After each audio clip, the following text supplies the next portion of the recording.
The sun has gone down and the mercury going down as well. To be expected.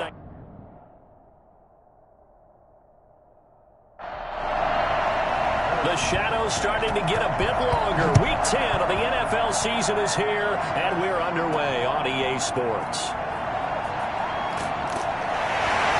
And makes it across the 20 as his guys will set up shop at the 23-yard line. So out comes the Washington offense onto the field. And they will be led out by their 6'3" quarterback. And you've got to think that they've got to be feeling pretty fresh. You know, coming off of the open week, didn't have to play, right? Gives them a chance to rest up a little bit, heal some of those aches and pains, and excited about playing again. That really rekindles things a little bit. I want to see how they come out and establish themselves here early. And that bye week coming right where they want it in the middle of the schedule. And that's going to be incomplete. Too tough to hold on to that one. It's second down.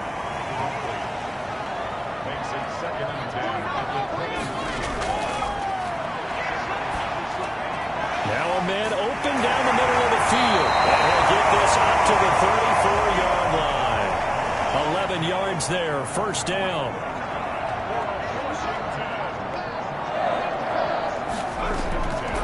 Out of the gun, they'll look to throw.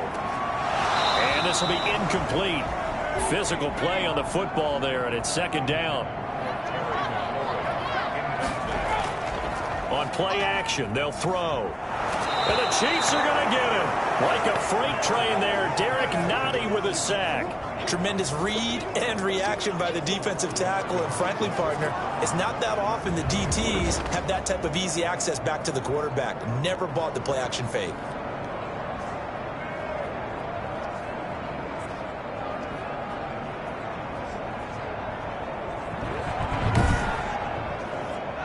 Now on third down, an extra DB out there for the Chiefs.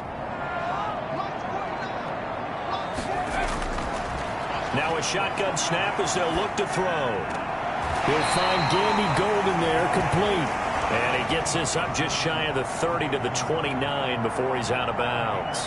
That's certainly playing down in distance very well by the defense, isn't it? Take whatever you want underneath, by all means. Oh, spinning away. A 45-yard punt, 4 there on the return. And it's Chiefs football, 1st and 10. Time to see what Patrick Mahomes can do here with his first possession. The quarterback out of Texas Tech getting set to lead this KC Chiefs offense. It was fun getting ready for this game, wasn't it? Because normally we talk to the coaches and the players. I think you and I asked to talk to the trainer to see how his arm is going to be. A lot of ice after last week. After last week's game, boy, what a performance that was. And you know who else is having fun? Receivers. Because they get a chance to do what they do best, which is go out and catch the ball. Yeah, and that last week effort, he threw for well over 400 yards. 2 yards on the pickup there. It'll be 2nd and 8. Defensively here, you're facing a top-5 team in terms of points scored in the NFL. So when they're that high-powered, you got to find a way to hold them under 20. Because to me, that's the magic number. 20 points scored gives yourself you give yourself your best chance to win. So if they're up around 24, 28, 30, they could be in some trouble. And I think so, because then you turn it into a shootout, and that means your offense has to keep pace. They'll set up the screen to Edwards-Helaire. And he'll be out of bounds, but able to get it up past the 45. Give him 15 yards on that one. Kansas City has a first down. I like the screen being called here early in the game, especially on the opening drive, because, Brandon, when guys come out of the locker room, especially those pass rushers, they are so amped up to get to the quarterback that you can use that against them, and a screen pass is a great way of doing it. A lot of teams against good pass rushing teams, they want to run the screen 10 to 12 times in a game.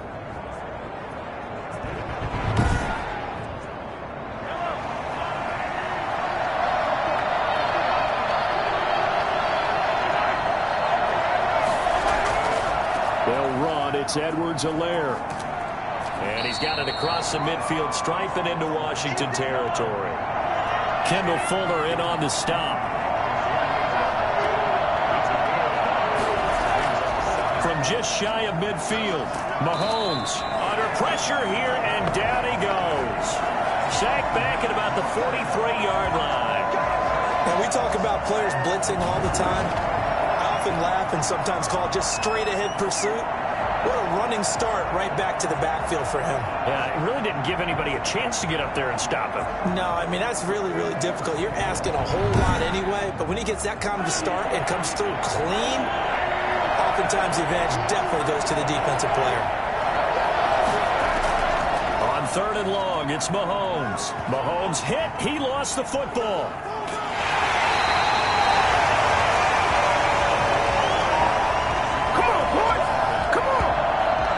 Offensively lucky they're able to keep the football, but now 4th down, so they'll have to boot it away. I do think, though, they're going to look at this as a positive.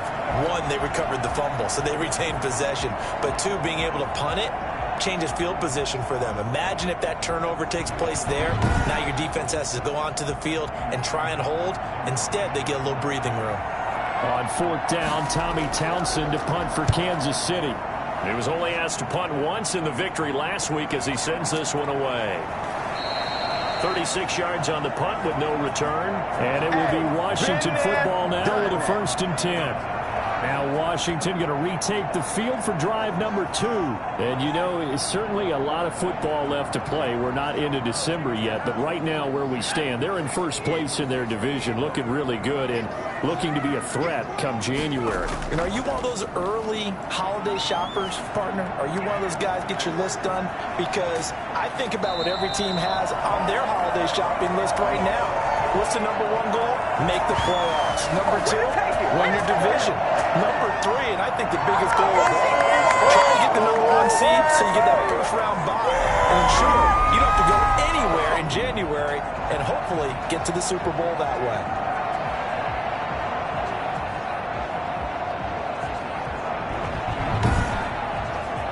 So the big play changes the complexion of things. Here's 1st and 10 just outside the 30.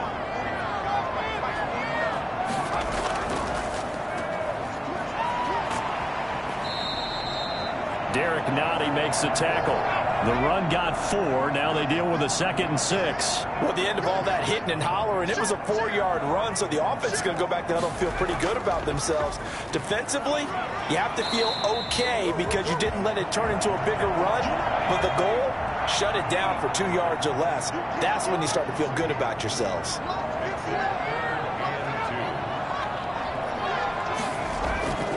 They'll go to the air here on 3rd and 2. And that is incomplete. Oh, he had a defender right there with him to force that to the ground. And 4th down now coming up. Nice play there to force the incompletion. And to me, one thing's for sure.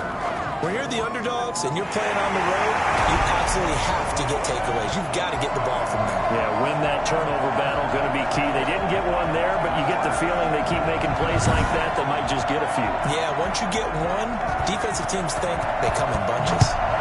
Had just the one big play on the drive, but that was enough to put them in field goal range. Yeah, one big play of what they hope will be many others throughout the game. Every team has a different target for the number of plays like that, those explosives that we talk about.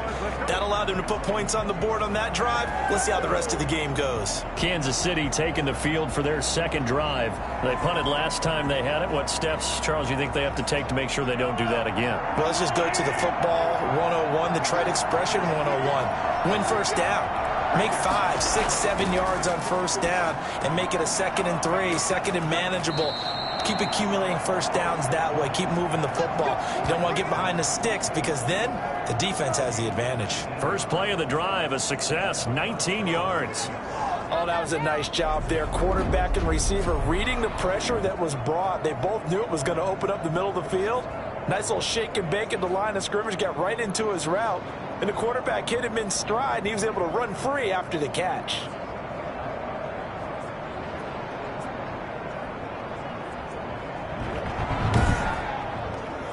From up near the 40 now after the big play to start. Here's another 1st and 10. Shotgun snap to Mahomes. Incomplete. And now following the incomplete pass, we'll get a timeout here for an injured player. Well, he gets attended to. We'll step aside.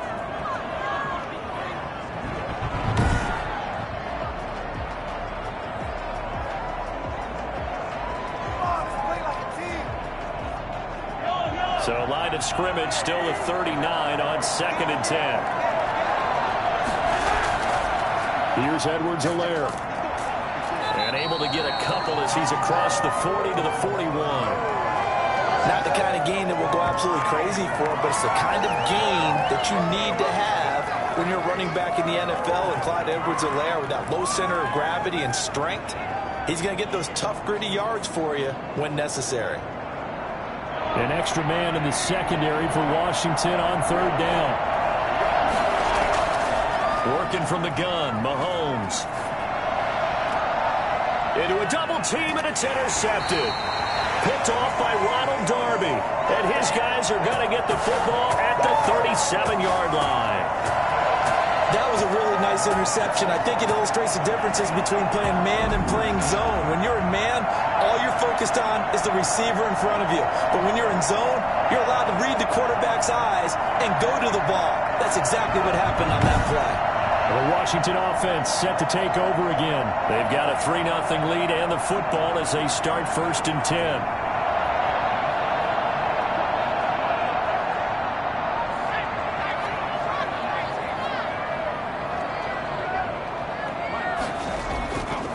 They're going to look to throw. Slings this deep from McLaurin. And that's going to wind up incomplete. However, we do have a flag down. Let's check in with our referee. Looked like some hands both ways. They got it on the offense. And sometimes there's a fine line between being the receiver and the DB, and he knocked that one away. Might have caused an incompletion that could have been an interception. They go over the middle, and it's complete to start the drive. And he is into the end zone for a Washington touchdown. Antonio Gandy-Golden, his first touchdown on the year. And Washington able to come up with a quick strike touchdown. I don't think there's anyone who could possibly doubt how fast he could run on the open field. But if there were, he silenced those thoughts there. And that's the kind of play where you have to kind of catch your breath afterwards. So just give me a second here, because when he shifted into high gear, he was an absolute blur out there. No substitute for speed. We talk about that all the time. The evidence was right there.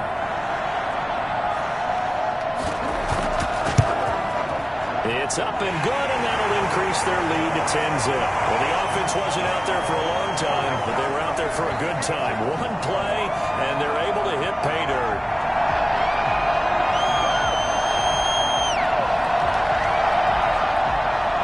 The kickoff unit is out on the field, and they will send this one away. Here's Mecole Hardman. And able to get this out to the 25.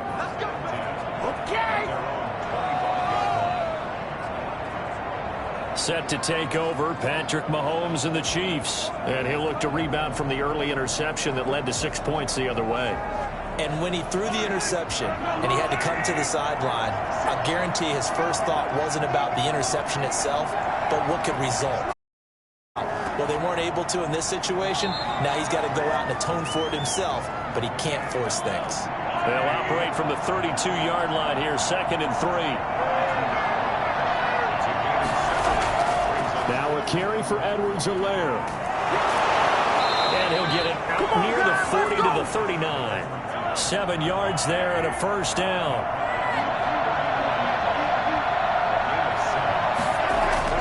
From the gun, it's Mahomes. Complete, the tight end, Kelsey. And they'll get him down after a pickup of 8, 2nd and 2. Facing a 2nd and 2 after that last catch, good for 8 yards. To throw, it's Mahomes. The tight end, Kelsey, has it over the middle. And they're going to have another first down here as the tackle's made at Washington's 9-yard line. It's 40. So on the other side of the field now, it's 1st and 10 as they've got things rolling on this drive. Throwing now is Mahomes. And they're not able to hook up there. Incomplete. So 2nd down and 10. Once again, they'll go from the 40. Now it's Mahomes again. And going deep for Hill. And on the left sideline, he caught it, but out of bounds, according to the head linesman. Incomplete, so the ball a little late getting there, and it's 3rd down.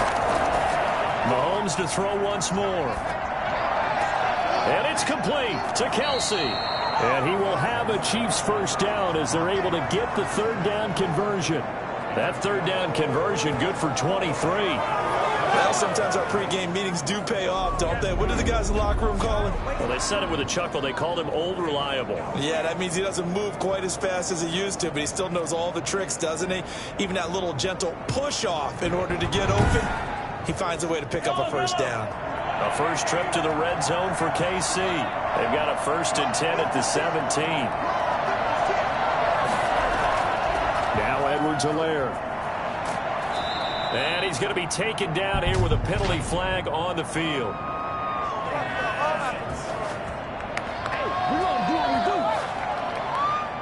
That's Laurent Duvernay-Tardif. Actually, correction, Dr. Laurent Duvernay-Tardif, MD, guilty there.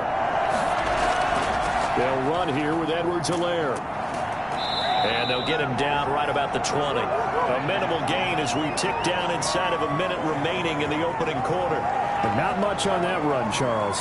No, that's exactly the way to execute a run blitz there. They guessed correctly that they would move the ball on the ground, honed in on it, and stopped them. Mark that down for a win in the defense's column. On second down, a run with Edwards-Helaire. And that one blown up quickly as he's going to be stopped before he could even get started. It's a loss of 4 and third down. The running lanes have definitely not been there for him here in the first half, and I don't think it's all been his fault. His offensive line hasn't given him much space. A loss results there.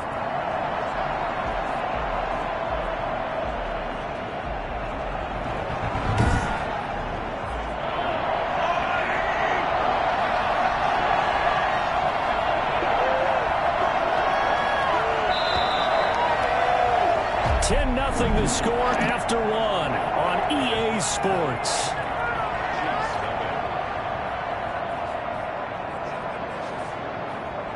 The Chiefs on third down. They've been okay, 2 for 3 thus far. This is 3rd and 17. Looking left side for Watkins, and he's got him. And he's able to get it to the edge of the red zone at the 20-yard line.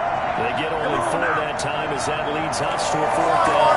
One hallmark of good defenses is understanding the game, understanding positioning, and tackling immediately in the secondary after catches. I think we just saw that on display right there. Got to him before he ever had a chance to think about turning it upfield. So on 4th down, Mahomes off, Harrison Butker on for the Chiefs field goal. From the left hash, this from 37. Butker's kick here is good. And they get themselves on the board here. It's 10-3.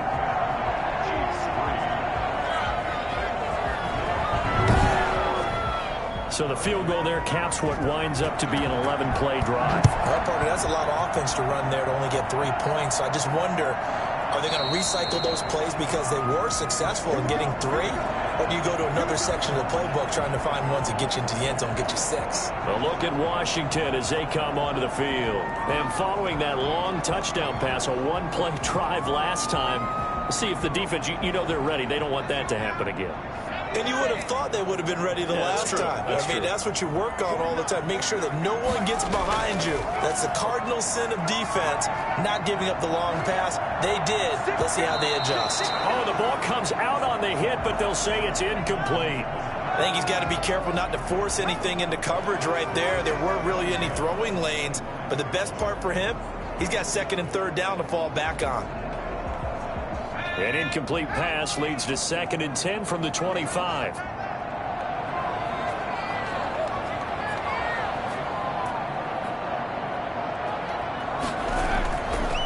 And he'll give it here to his running back. They do get a couple, but they'll be left staring at a 3rd and 8 coming up. Well, that's a good start to this drive on the defensive side of the ball. Force the incompletion on 1st down. Then you're able to shut down the running play on 2nd. Yeah, I wouldn't be surprised now. A little bit of pressure going at the quarterback in an expected passing situation.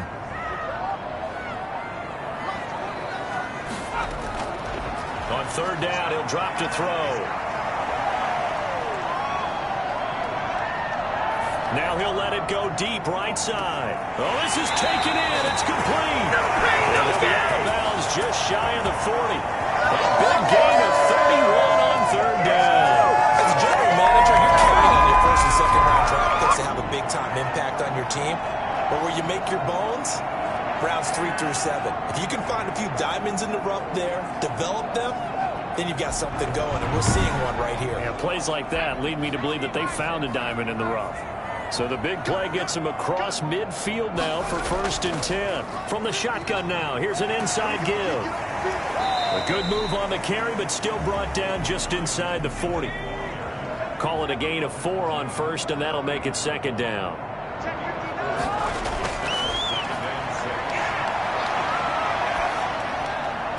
And he's just going to get rid of this thing. To no one here. He throws it away, and now it's 3rd. Out of the gun now on 3rd down. He's got the hook up here on the comebacker, complete. And he'll be brought down with a 1st down as the tackle's made at the Chiefs' 20-yard line. It's a 1st down Washington on a pickup of 18. Those are the kinds of plays right there that show you why he's the number 3 man in the NFL in terms of receiving yards. Also tells you there's a full combination of what he's got going in his game. You name it, from route running to catching the football. That's why he's able to produce those types of numbers.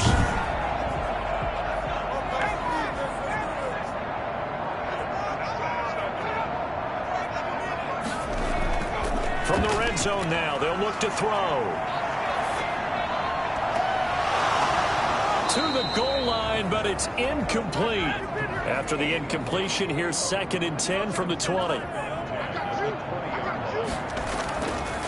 Now a handoff here to his running back. And they'll get this down to the 10. It's a 1st down on a gain of 10. That's a nice run right there, able to get to the outside, and so many times defenses say, okay, we got you hemmed in. But if you're running the football, at least you know where everyone is coming from. You don't have to worry about the backside at all. That allows you to run with a little bit more confidence as you traverse down the field.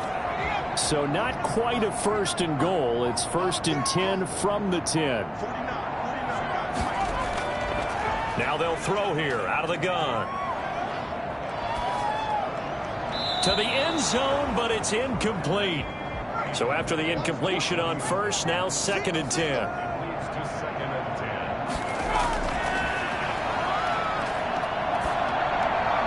And he just chucked that one out of bounds, out of everyone's reach. And the guys called out to take a sack in this part of the field. It brings up 3rd down.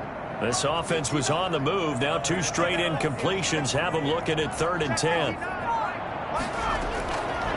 From the shotgun, he'll look to throw. He's going to be sacked back at the 23-yard line. The sack by Dorian O'Daniel, the linebacker from Clemson. And when you go 5 wide like they just did there, you can't really max protect, can you? No, you cannot. What you're hoping is that by going 5 wide, you're forcing the defense into coverage. And if you do that, you get a chance to find some people downfield. But if they audible themselves and go into a blitz, then it's got to happen right now, or very lights quickly, out. Or exactly right. Turn them out. That play's over. And his kick is indeed good. And they will stretch their lead to 10 now at 13-3.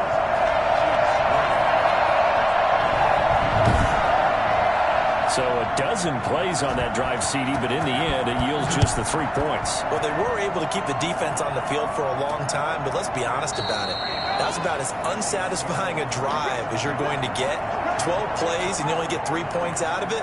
Not quite the ending they were looking for. The Chiefs ready to rock again on offense. And it's been very much a slow start for them. 3 drives and just the 3 points, CD. Yeah, if you're into the points per drive ratio, that answer is 1. And that's not going to get it done in a ball game. They've got to find a way to finish these drives in end zones, not having balls go through goalposts. And he cannot avoid the pressure as the Washington pass rush gets home. That's 3 sacks now. That's not much of a surprise to me, nor should it be to you. This team, they lead the league in sacks. Yeah, they do. This is something that we are starting to witness time and time again.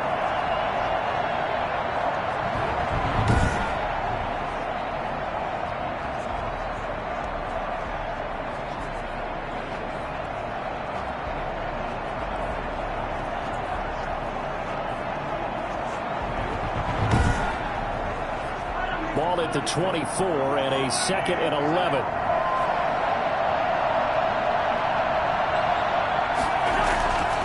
From the the shotgun now. Here's an inside give. And this has been a recurring theme tonight for sure. Nowhere to run.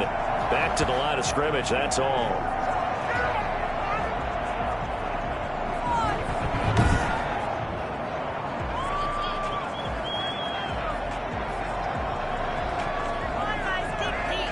The Chiefs on third down.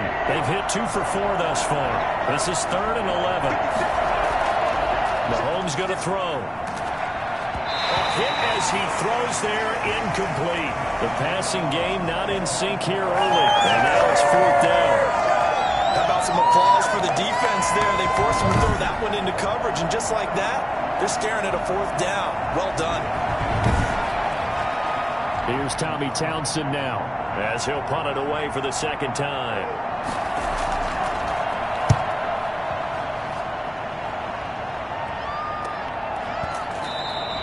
A 41-yard punt there with no return. And the offense will take over with a new set of downs. Out comes this field general once more, leading his offense back onto the field. He's played a pretty clean first half, a touchdown, no interceptions. Frankly, that's what they expect out of him. They want to see the ball thrown and thrown well, and he's able to do that and put it in the end zone. They'd love to see more of that before this game finishes. But right now, he's got his team in a good spot. A good spot, maybe looking for touchdown pass number 2 here in the second quarter. No gain on the play there, second down. His defense could use a few more plays like that right now. It certainly could, but think about it from an offense's perspective right now. They've got... It's caught inside the 25. And this will set them up nicely deep down in KC territory. We saw this plenty last year in college. He loved to take his shots downfield, and that throw, that was a thing to behold there. And he made that look effortless, didn't he? I mean, he's had a great game throwing the football. This is going to add to his yardage total in a big way. It's one thing to be accurate on your short and intermediate throws, but when you're hitting the bombs like those, look out. And that wound up traveling an even 58 yards in the air, according to Next Gen Stats. So a big play as it gets him all the way down to the 20 now for 1st and 10. To the right side and complete to Thomas. And stopped a few yards shy of the goal line at the 3. 17 more yards on that one as they keep the drive rolling. And now with that completion, he's north of 200 yards here in the first half. And he's going to break our statistician, Marvin, isn't he? Because Marvin right now is just tallying it up. Hope his hand doesn't hurt too much doing this or keeps hitting the calculator. But my goodness, what a start he is off to. By the end of this game, he could have monster numbers. He just wants to continue to be accurate. Stepping up, he'll try and run. And he'll keep working toward that end zone as he's down to about the 2-yard line. Only a yard on the keeper, and it'll be second down. They'll try to run this one in. And he fights his way into the end zone. Touchdown, Washington. Antonio Gibson hitting double digits with his 10th touchdown of the season. And Washington able to stretch that lead out even further. Second effort there, he was determined to find pay dirt, and he did. I think that's a great example of what coaches talk about, a back that runs behind his pads, and he uses pads to get him into the end zone.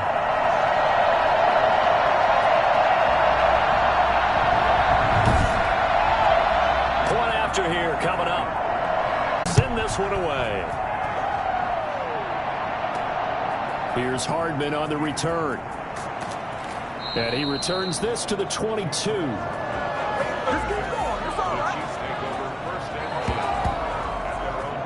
KC's offense ready to take over. And on the last go-around, they really couldn't get anything going. They had to punt from deep inside their own territory, which means you're going to lose the field position battle as a general rule. What they're looking for now is a little more consistency, move the ball at least a few times on offense, get a couple of first downs, and hopefully flip the field. Yeah, just something to build off of. That's what they're looking for here. Just a yard on the first down carry, so it's 2nd and 9.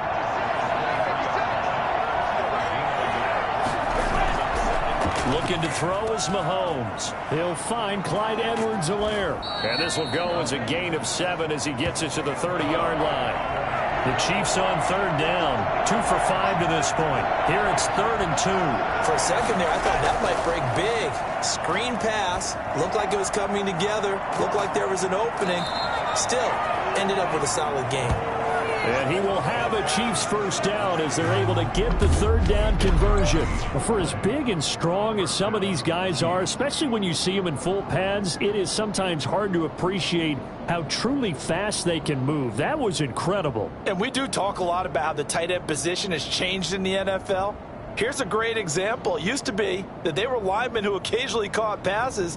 Now they're wide receivers who occasionally block people. And right here, this isn't tight end speed. It's definitely wide receiver speed. And according to Next Gen Stats, his top speed on that one, better than 20 miles an hour. This offense finding its legs now. Here's another 1st and 10. From the shotgun now, here's an inside give.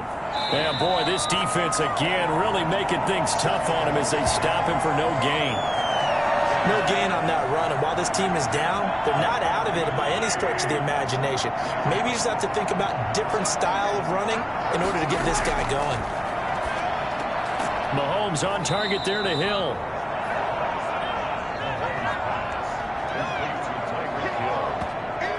In so many ways, throwing the hitch route is actually one of the safer things an offense can do. Get the ball out to the receiver as fast as possible, hope he's got man-to-man coverage, and hope that his athleticism wins on the perimeter. The Chiefs on 3rd down. They've hit it 50%, 3 of 6 to this point. This time they face a 3rd and 2. A great effort there to shed the contact, and it helps them pick up the first. Give him 2 yards on that play, and the Chiefs are going to get a fresh set of downs. Well, they're currently the best in the NFL in converting on 3rd down, so it was no surprise there that they picked that one up. And they've done it in many different ways throughout the season, Charles. Picking it up, running it, throwing it, just effective on 3rd downs all year long. Ball up to the 35 now as they come up on 1st and 10. And to give this time to the tailback. Give him 10 yards on the pickup, and it'll be 2nd and very short. Extra bulk up front for 2nd and inches. 3 tight ends. A reminder coming up just a few minutes from now. We'll send you to Jonathan Coachman and our crew in Orlando. Coach will have a look back at some of the stats and scores from yesterday's action. Toward the right sideline, but it's incomplete. To this point, I've been impressed with the work defensively. They have not allowed a lot of receivers to run free. And there's another example, another incompletion. Mahomes looks to throw on 3rd down. Going for it all. Strong coverage by Washington. And now 4th down. So 2 3rd down conversions on this drive, but not able to get a 3rd. And now they deal with 4th down. Thus far, they have been able to move the line of scrimmage very well in the running game. Almost felt like they said in the huddle, can you guys pass protect? Let's take a big shot downfield. Didn't get it on that one, but they may come back to it again.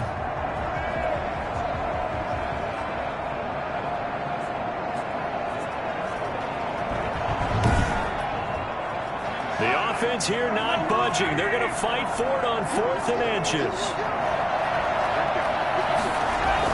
They'll go. It's Edwards-Helaire. Oh, and I think he went backward.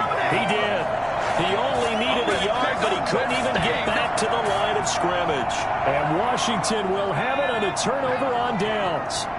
So the defensive front holding strong there on 4th and inches. And how about the battle of big people up front? That turned into a leverage game, didn't it? Defensive linemen, they won it. Lower than the offensive guys, pushed them back, knifed through, and made a great play.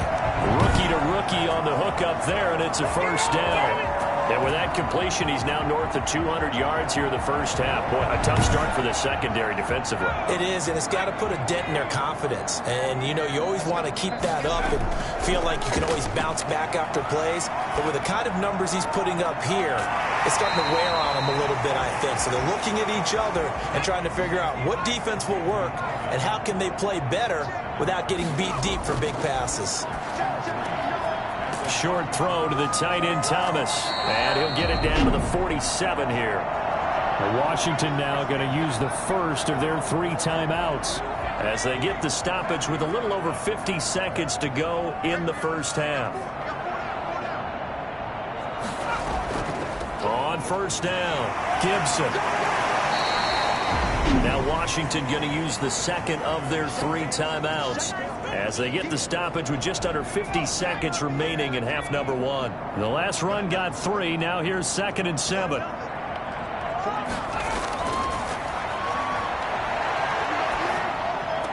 And he'll complete this to Gibson. And here he'll be brought down a little shy of the 35 at the 36. That one a first down pickup of 8. Out of the gun, they'll look to throw. Slings this deep for McLaurin. That'll be incomplete as the clock will stop with 14 seconds remaining. Was trying to get it to Terry McLaurin. And now it's 2nd down. And 2nd and 10, he'll look to throw again. And he'll find McLaurin this time as that's complete. Touchdown, Washington!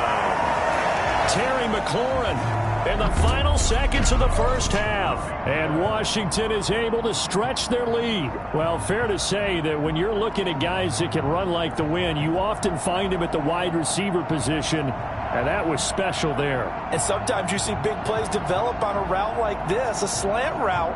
And the object, very simple. Get the ball to your receiver in stride. This one was right on the money. He didn't miss a beat. And then it's off to the races, and there he goes. And the next-gen stats are going to tell the story, and wow, what a story it is. Nearly a full 23 miles an hour. One of the fastest plays on record, folks. And the lead will grow by 1 more. So that drives 7 plays in length. And it was polished off by a Washington touchdown.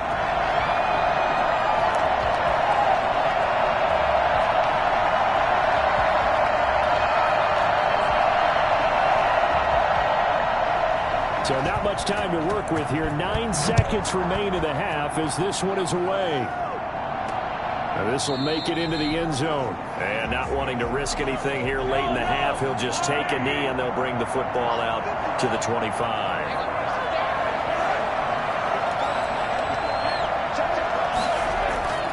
They'll indeed try to run it out as they start on the ground. And he'll just push his way forward for a few as the clock will run. The white flag coming out as they line up to kneel on it. So we've come to halftime after a very one-sided beginning to this one. As we'll get you down the coast to Orlando for Jonathan Coachman at our EA Sports Halftime Report. Coach! Okay, Brandon, thanks very much. Welcome in, everyone, to our EA Sports Halftime Report. Let's get you caught up on what's going on around the NFL. We'll get started down at Hard Rock Stadium in Miami, where it was definitely a game with some intrigue, as you can see by the scoreline. A 3-touchdown differential in the end, 35-14, the final. From there, it's off to Southern Nevada. Check out the action going on beside the neon lights of Las Vegas. And they were losers in their ball game to the visiting Dallas Cowboys.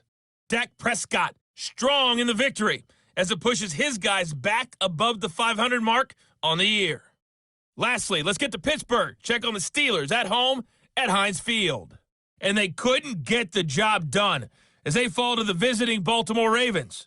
Lamar Jackson, sharp in the victory, as his guys get back within a game of 500. Meanwhile, in our game, it's been a back-and-forth first half. Who can put it together in the second half?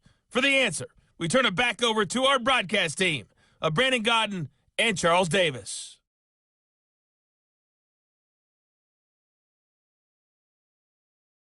All right, Coach, thank you, and we welcome everyone back for quarter number 3.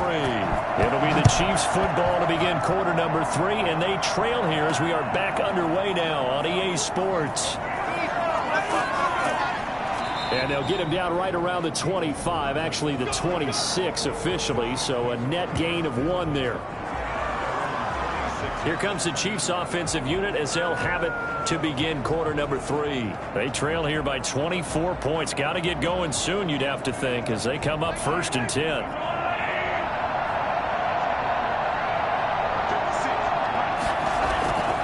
Now here's Mahomes.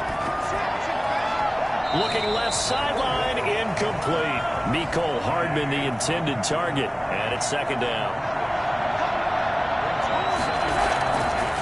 Mahomes now to throw. And that'll be incomplete. Took a pretty good shot as he tried to pull that one in. Couldn't hang on, third down.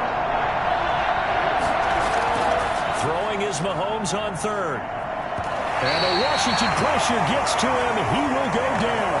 Chase Young in there to get him. Sack number 14 for him on the year. I think we've seen this before. Someone's down 3 scores.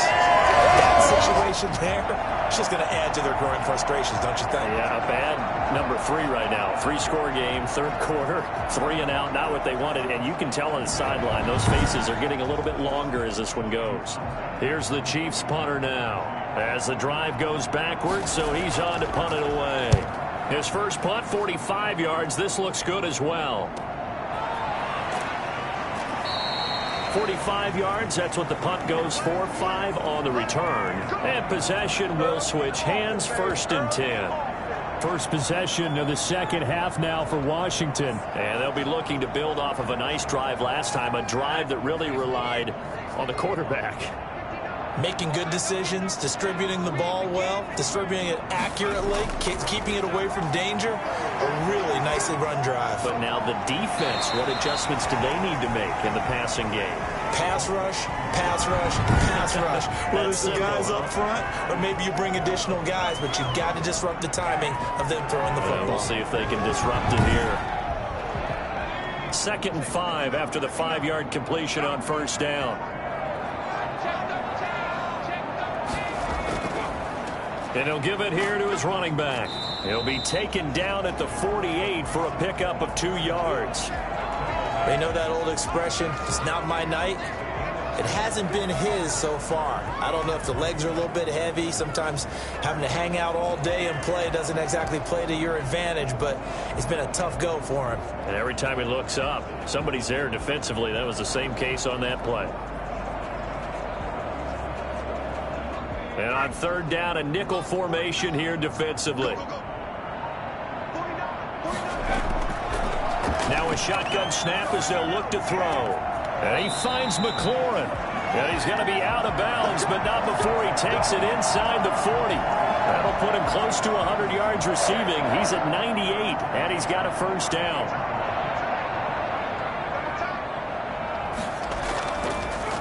Now a handoff here to his running back. And tough sledding. He'll get maybe a yard. Stop short of the 35.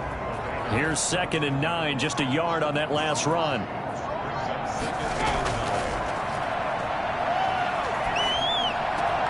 He rifles one that's intercepted. Picked off around the 27. He's at the 40. The 20. 10. And he will take this one home. It's a touchdown.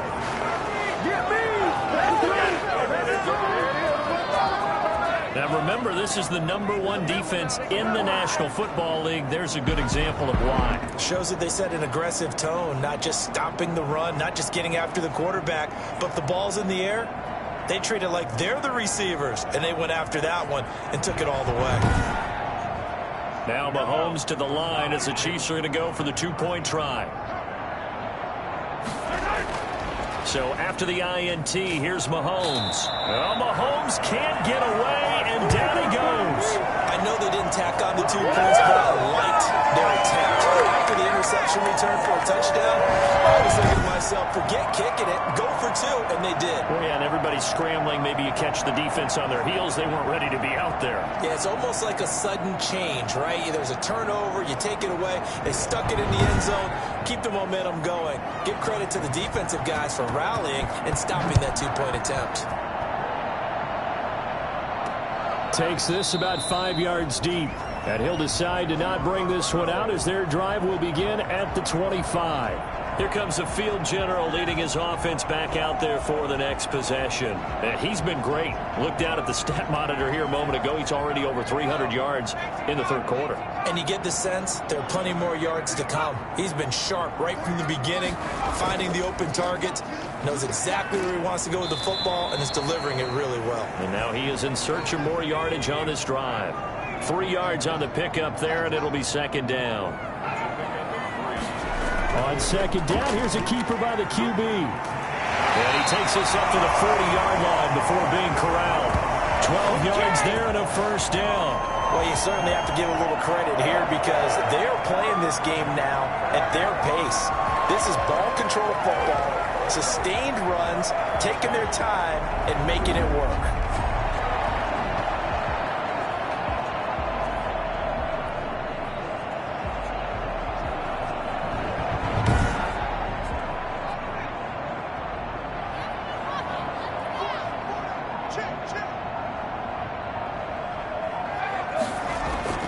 They'll run on first down.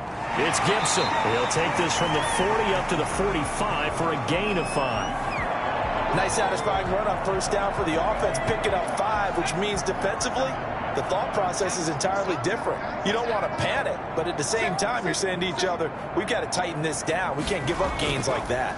On second down, it's Gibson pushing forward for 3 up to the 48.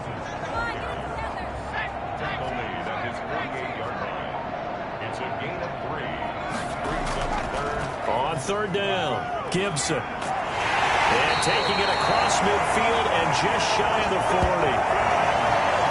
I'm not sure how much more evidence they need, partner, than to understand that they don't start to slow him down. He's going to be a long afternoon here at the stadium because he is just shredding them at this point. And let's face it, coming into the game, they knew he would be the focal point of their attack. This is going to take an 11-man unit on the defensive side to start making plays. So now 1st and 10 in Chiefs territory at the 41.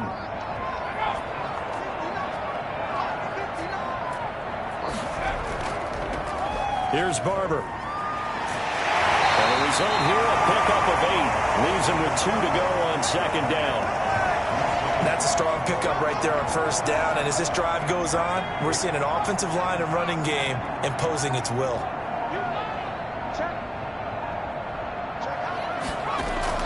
On second down now, it's Gibson, and he'll take this close to a first down at the Chiefs' 28. All runs on this drive so far. It's 1st and 10.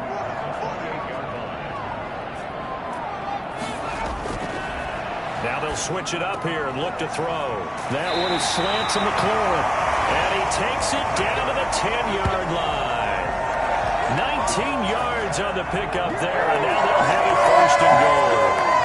While we may be looking at the scoreboard, this offense certainly is not because they're showing no signs of backing down, even with a 3-score lead here in the third quarter. I think they keep taking their shots. They've seen blown leads happen throughout this league. They don't want to fall victim to it themselves. So not quite a 1st and goal. It's 1st and 10 from the 10. They'll drop to throw. And he just throws this one away.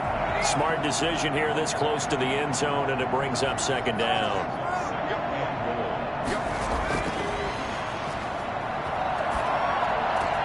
And he'll get this to Antonio Gibson complete. Now it appears we've got a Chief moving pretty gingerly down there. While the training staff takes a peek, we'll take a break.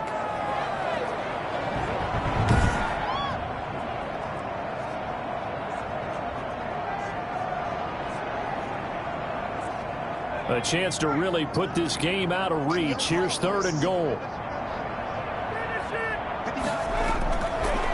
Again, he'll drop to throw. Toward the end zone, but that's going to wind up incomplete. I think that was a good job there defensively. They did allow him to drive all the way downfield, but once they got their backs to the goal line, they really turned up the pressure. Yeah, they let him get all the way down here. Now the field shrinks. They've struggled to convert, and that last incompletion brings up 4th.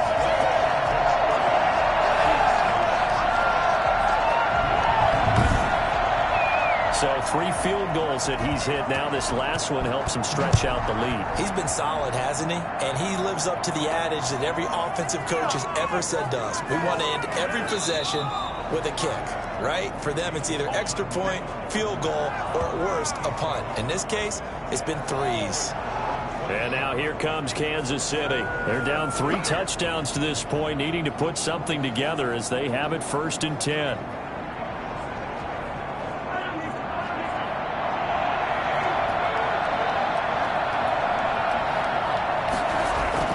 The drive will begin with a run by Edwards-Helaire. And he's upended after a gain of 2 out to the 27. Give him a couple on the carry there, 2nd and 8. Well, any lane that might have been open there was closed pretty quickly, and that was because the defensive front, they won that battle at the point of attack at the line of scrimmage. They used great leverage, held their spot, and stacked him up. And on the left sideline, he caught it, but out of bounds, according to the head linesman. Incomplete, so the ball a little late getting there, and it's 3rd down. I'm sure this isn't a novel thought, but maybe run some simpler routes instead of trying to get it all back in one shot. Defense certainly appears to be ready for him. Try and get it back little by little instead of in big chunks. You get the sense that they're saying we're not playing up to what we're capable of, and we're deep enough into the game that the early jitters are long gone, that they should now have some sense of continuity and be able to make some of these plays that they have not been doing so far. Call it an even 40-yard punt, 7 though on the return. And out will come the offense as they take over. Getting set to go again as we look at the back heading onto the field again. He's had a good performance, moved the ball effectively on the ground. Of course, he has the 1 touchdown. And when you're able to move it as effectively as you've described, that leads to finding a way into the end zone, and now he's just trying to do it for a 2nd time. And, of course, with that comes additional yardage. Yeah, looking for additional yardage. And, again, that 2nd score here in the 3rd quarter. And he finally is out of bounds, but he's down inside the 20-yard line. Big yardage that time for Washington. 45 yards on the ground. One of the reasons that this team is on this win streak, big runs like that. When you see runs like that broken off, you know this is a team that's confident running the football. A big reason why this streak has occurred, they've come together, had a plan, and stuck to it. And when you get big-time runs like that, it makes it easier to stay with it, doesn't it?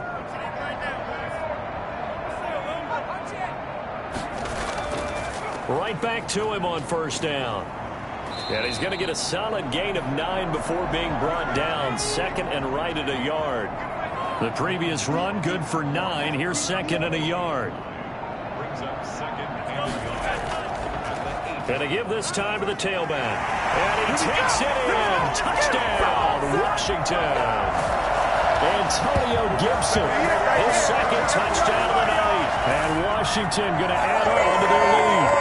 And he certainly played a pivotal role with those 2 TDs and why they're up on the scoreboard right now. Well, someone's all about winning, aren't they? Because he's not worried about the number. Sure, it's great to have 2 touchdowns. And the bottom line is what he's doing is contributing to their lead. He wants to continue to do so. Extra point attempt to come here. And that'll increase their lead to 28. The drive there only spanning 3 plays. And the capper that put it in the end zone, a run of 8 yards. Set now to kick this one away, and off it goes.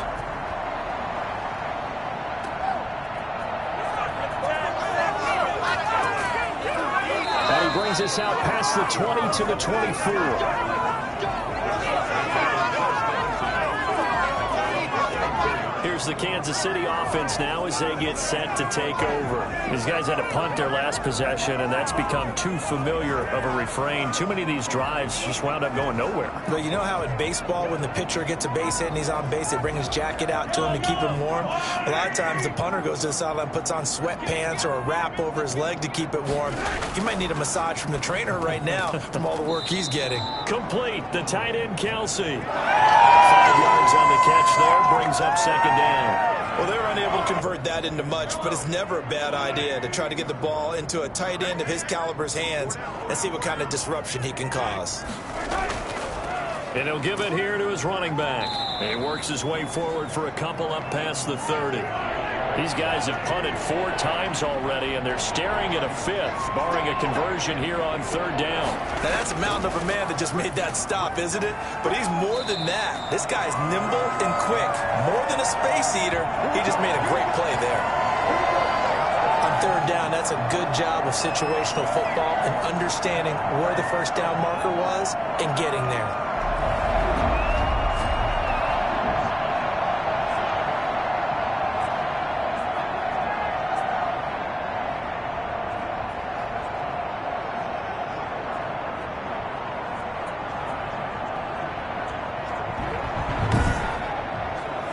From the 34 now, here's 1st and 10.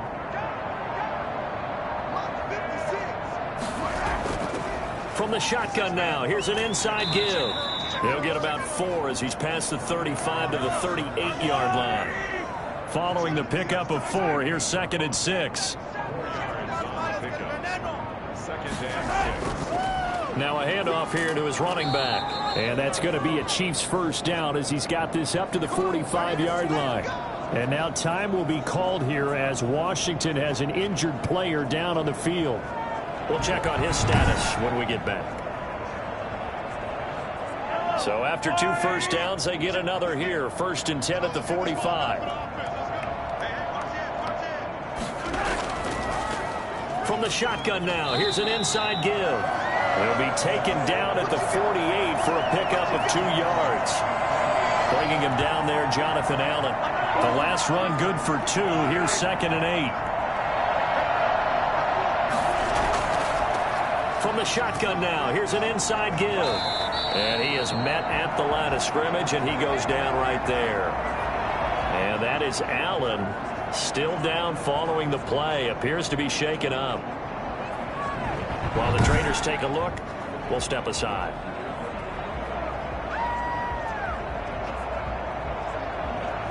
And this should be the final play before the quarter ends.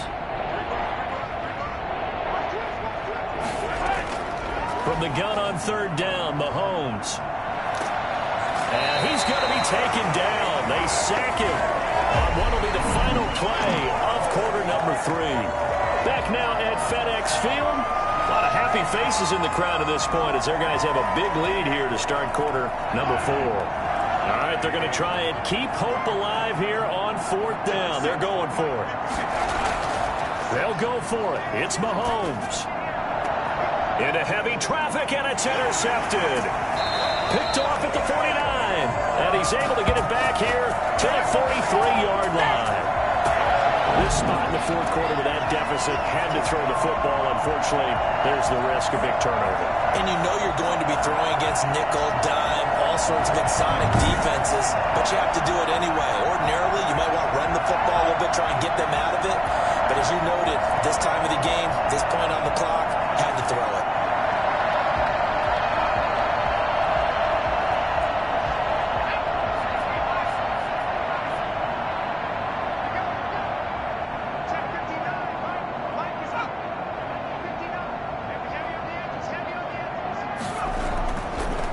First down, Gibson. Micah Kaiser was in on the tackle.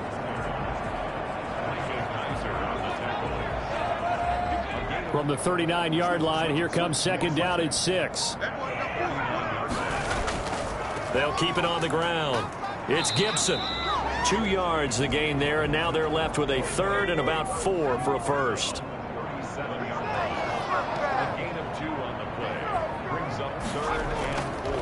And to give this time to the tailback. And he's going to get to the 31, enough for the first down.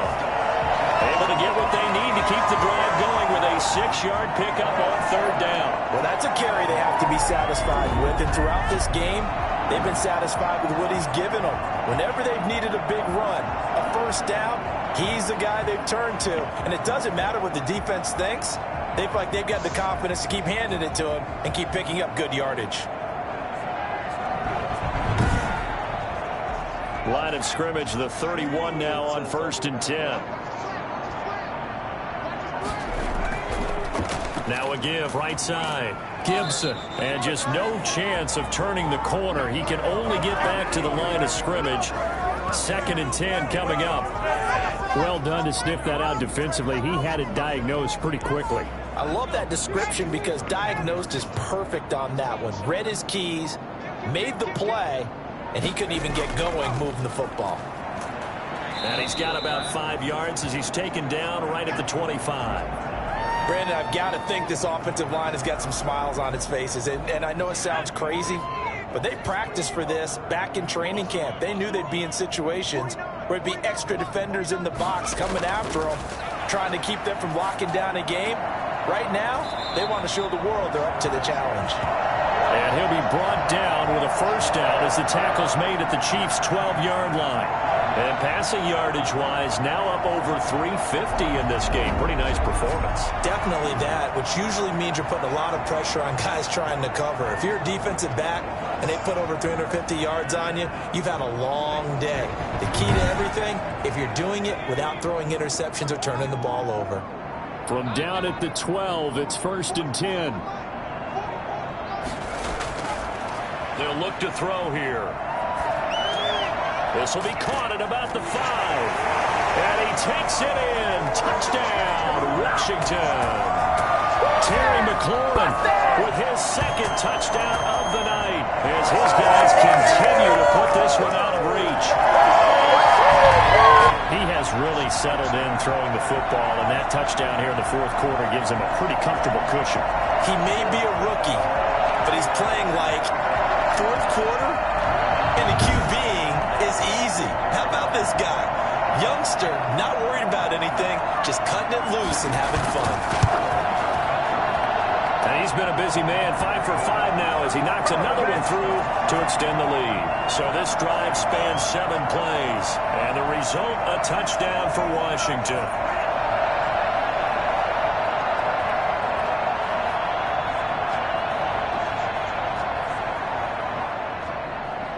Out is the kickoff unit as they run up and send this one away. Now this will make it into the end zone.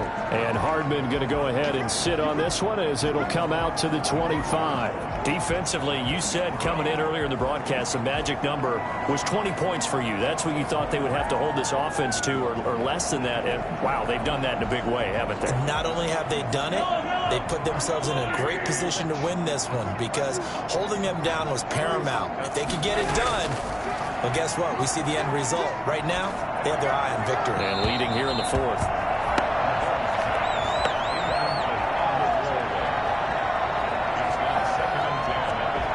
An incomplete pass leads to 2nd and 10 from the 25.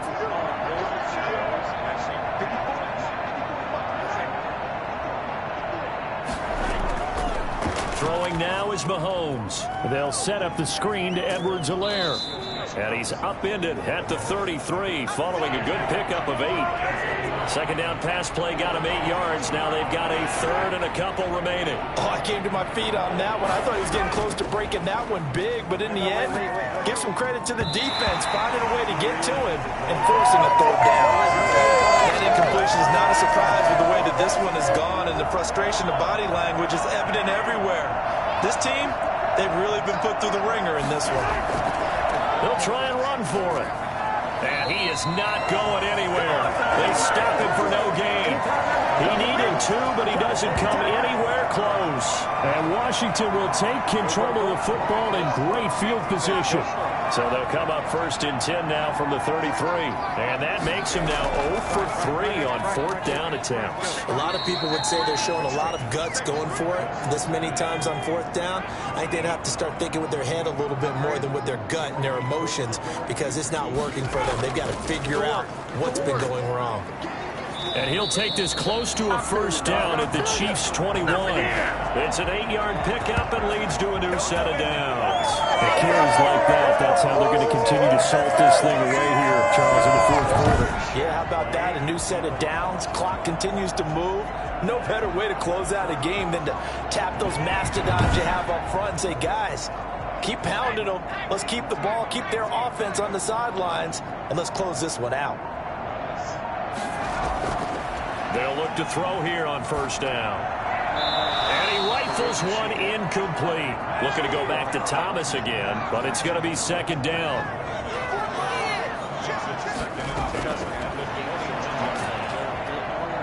And he's going to go down. They sack him back right around the 30. The Mississippi State man, Chris Jones, with a sack there. Well, the beauty of screen passes is they take a little time to develop, and they can often hit big, but sometimes they take too long to develop, and sometimes you get sacked. Yeah, what's perfectly called for a defense to attack a screen? Typically a blitz, and even though people think that the screen operates against the blitz, if you have the blitz called and you still cover the screen, now that allows your blitzers to get there.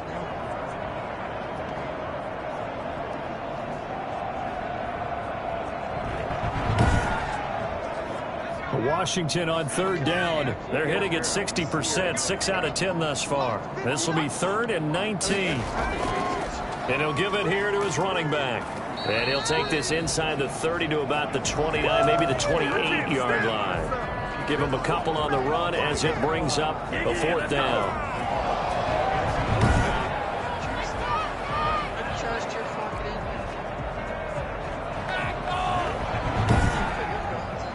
So out comes the field goal team once more. From the right hash, this from 45 yards away. And this one is right down the middle. And that will just add 3 more to a lead that's already out of hand. So it's 3 more points, and that widens this thing out even further here in the 4th. And you know, in this league, you can never have enough points, but this widens it out, as you said, and now it's all about ball control, isn't it? And he'll get this just up past the 20, but a marker is down. Let's get the call.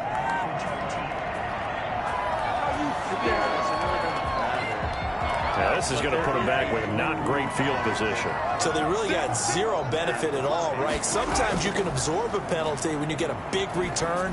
Then the penalty brings it back, but you still have great field position. As you pointed out, not in this case. Despite the completion, they're going to wind up losing 3 there. 2nd down. Boy, how good has this defense been seemingly all game long?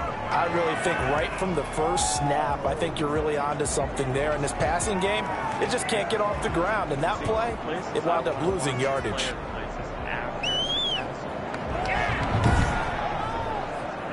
The loss of 3 on that 1st down pass play. Now 2nd and 13. Working from the gun, Mahomes gets this one to Hill. And he'll get it up to the 12-yard line here.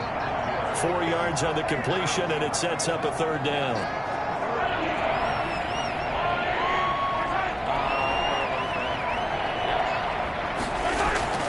Now Mahomes. Well, this is going to depend on the spot, but it's not a very generous one. He looks to be about a yard or so short. They do get 9, but it leads to 4th down. That was a nicely run slant route, and what the receiver's trying to do is make the defender think he's going upfield for a deeper route, and then breaks it off, usually after about 3 to 4 steps, and cuts towards the middle of the field. And now what he's trying to do is use his body to keep the defender away from the football and give the quarterback a really nice target. Here's the Chiefs punter now, as he'll come on for his 5th kick of the night. And he deserves a bronze leg as he gets this one away. So a change of possession here on the punt. Out comes Washington's offense as they get set to take over here. And Charles, we are in the midst of a very one-sided affair. I think this is where you and I have to fill a little bit. You want to regale us with old stories of your childhood in New Paltz, New York? I don't think anyone wants to hear that, but this is a perfect time for us to start listing MVP candidates, right? The best teams we've seen so far this year, the best games that we've called thus far, how we anticipate the season unfolding. We can go in so many different directions. Because the game certainly not taking us there. Oh, I hear the remotes clicking off right now. And he's dropped just before the line to gain. 4-yard pickup leaves him with 3rd and 1.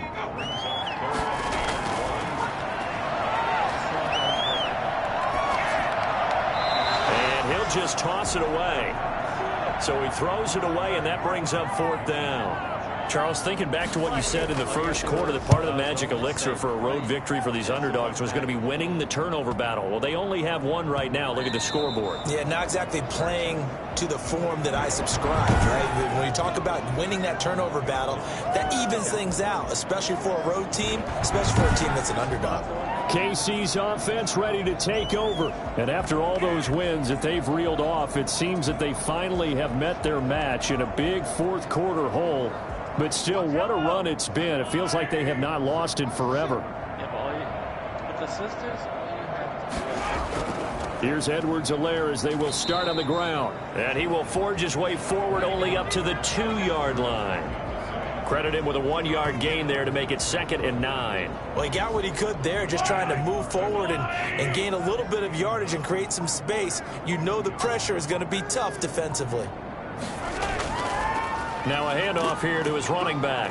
And he'll find a little space. He gets this up near the 10. It'll be a gain of 7, and they get it back to a 3rd and 3. And that's the kind of run that gets everyone excited on offense. And, you know, oftentimes the guys who carry the ball are the ones in the huddle doing the chirping. Right now, I think it's the offensive line telling them, run it again. We are right there about to break a big one. To throw, it's Mahomes. And the throw there going to be incomplete. At this point in the game, they've got to continue to try anything they can. They're still working at it, even though this one feels like a lost cause. On is the punter Townsend as he gets this one away. It'll be 37 yards there on the punt, and we have reached the 2-minute warning. The Washington offense back out there. They're looking at a 3rd straight win here if they can hold on.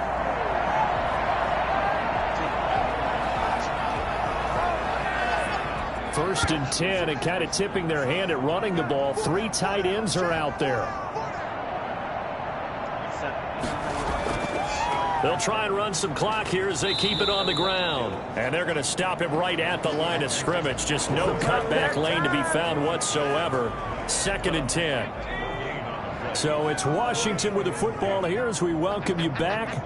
And let's see what they've come up with offensively after having time to talk it over. That was a really nice job by them picking up the run blitz and detecting it and blocking it and turning it into a nice run. And a lot of times you think if you blitz a running play, you're going to smother it. But a lot of the blitzers, they come in a little bit high. They don't have great leverage, and they're easily blocked and turned to the side.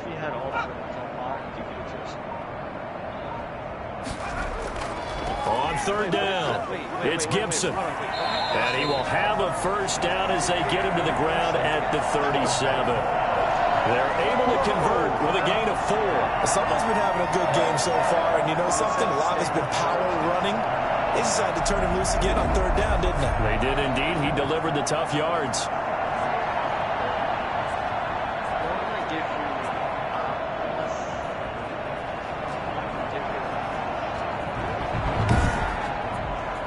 Line of scrimmage, the 37 on 1st and 10.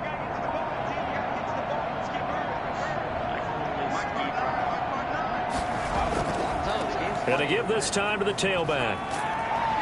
And he's got this down almost to the 20 before he's dropped.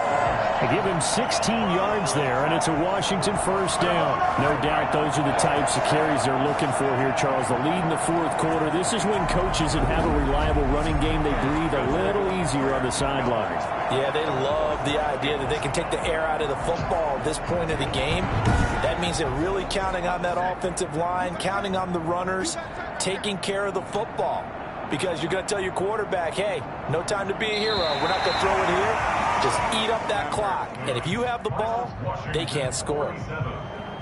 Well, Charles, it's one thing to win. It's another thing to win and put up the amount of points that they did. Boy, were they clicking on offense. They can't help but feel great about themselves, can they? I mean, what a game to put up that number of points, continually feel like they're moving the ball and things are working and clicking. They think that they can bottle this and carry it with them. And as an offensive coordinator, you just don't think you can do anything wrong. Whatever you call, run, pass, it's all going to work. That's called being in the zone. So for Washington, the win will move them to 7-2 now on the year. And they'll hit the road next week to take on the Denver Broncos. Meanwhile, for the Chiefs, it's their first stumble of the season as they'll dip to 8-1 on the year. And they'll try to get back on track next week as they head to Dallas to take on the Cowboys. So for Charles Davis and our entire crew, I'm Brandon Gaudin. Next game, guess what? Charles and I will be here again. It's the NFL on EA Sports.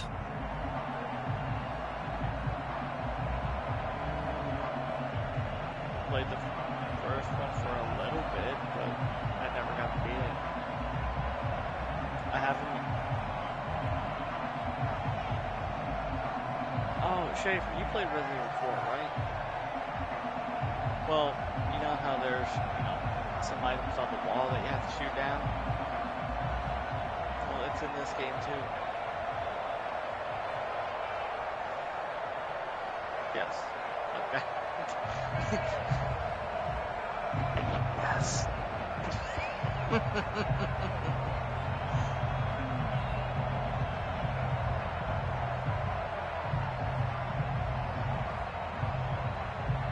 Now, if that was realistic, yeah.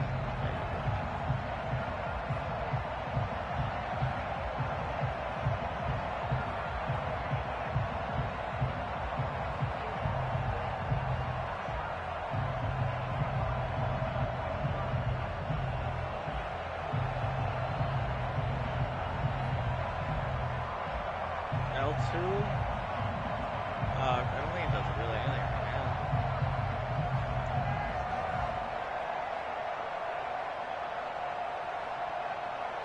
I didn't pick up that herb, or did you pick it up?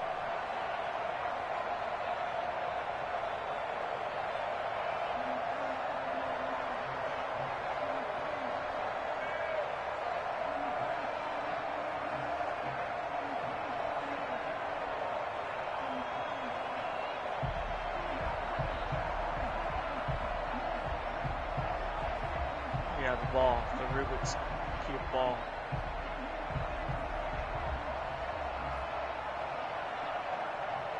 You can wait. If that machine doesn't disappear.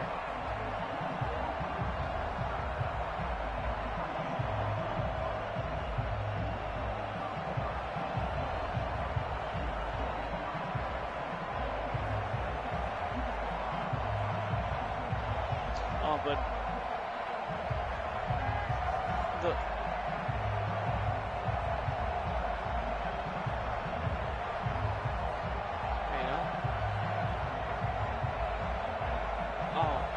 Jacob, you should have been there when I fought Heisenberg in fucking Village of Shadow.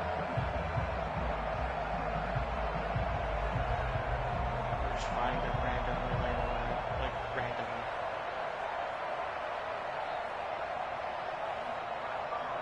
That's all, that's it. There are enough lockpicks inside that castle to unlock all those lockpicks, by the way.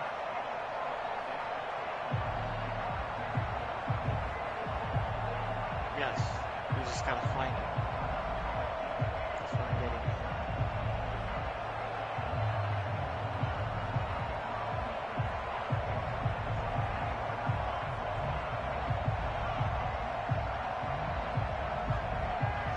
But then it's fun. Like sometimes I do have the urge to want to tell you what to do, but I stop myself.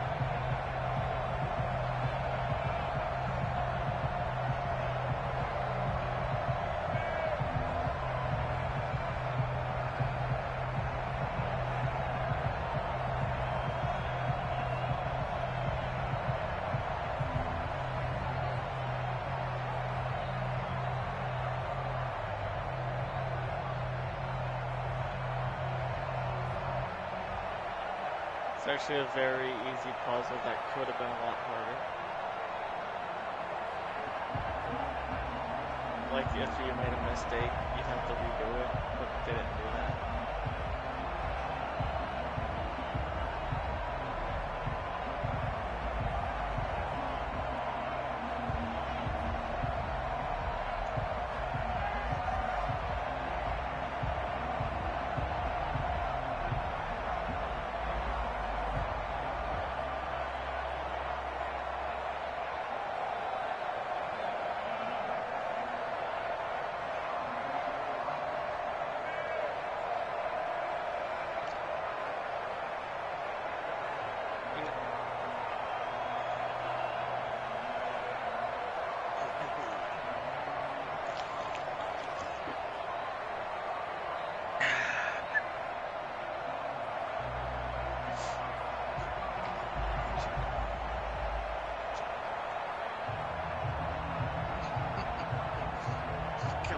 She coming to wreck that booty hole.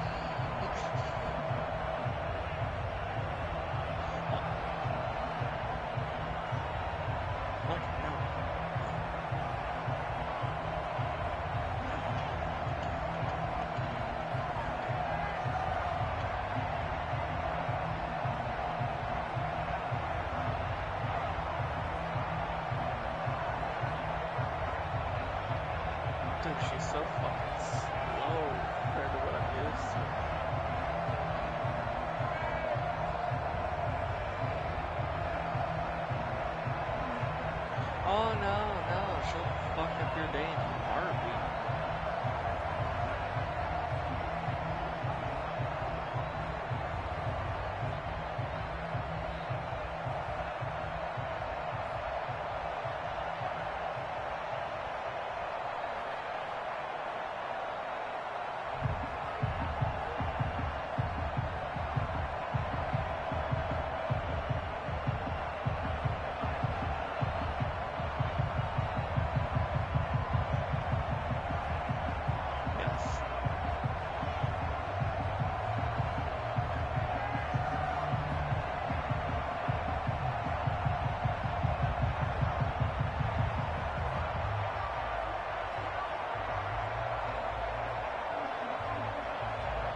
shaver.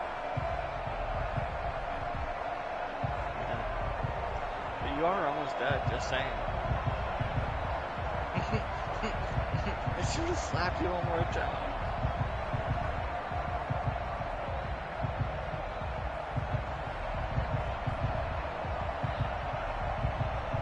If you would have gotten unlucky and should have slapped you, you would have probably gotten it.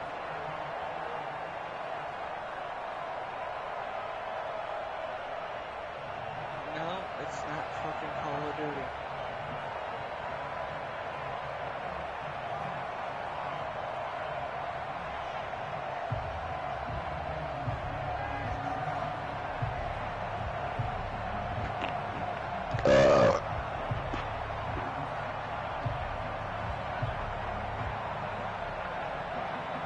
Oh, like, I'm not, it's not a spoiler, but there was only one hidden item I actually had to look up, because I had no idea how to get to it.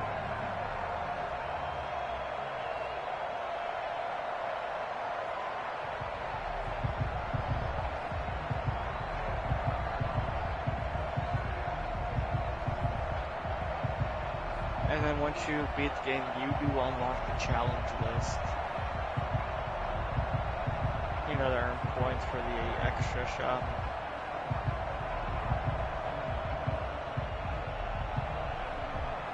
Oh wait, you never played the remake of 2 and 3, did you?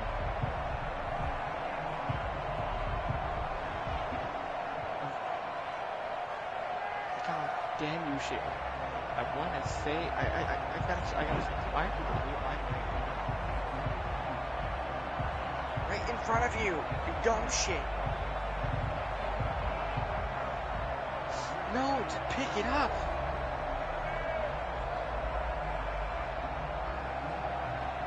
Try not to say anything because I don't want to.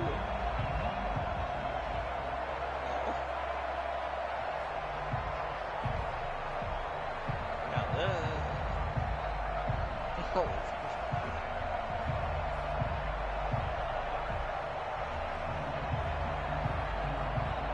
If you just, alright, I'm about to say this. If you want my help, just say something.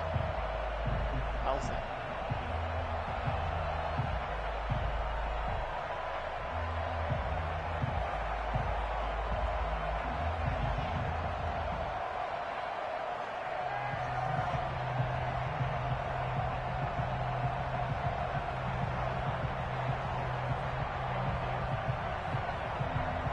Why did you pause it to snooze?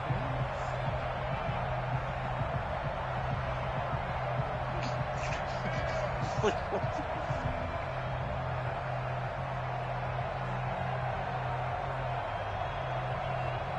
Ring the 5 bells, bitch.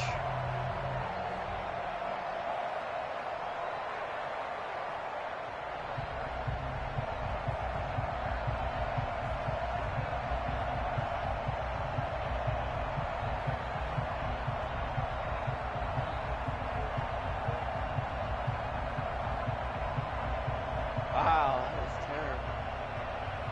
Okay. You got it. You'll know once you hear the ding. Look at that, my Resident Evil is installed.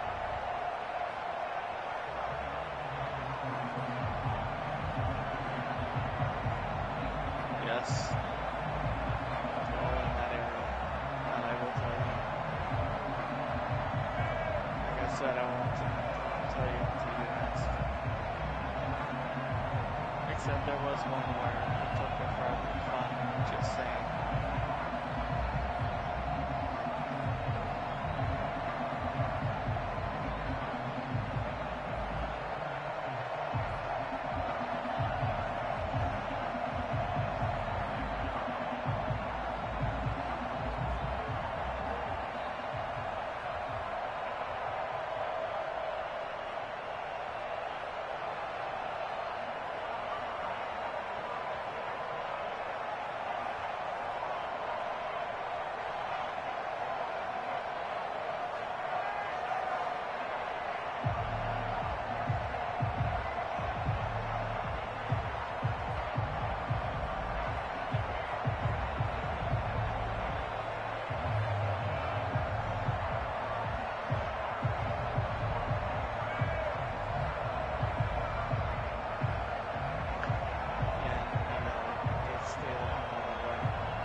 Start the payments, bitch.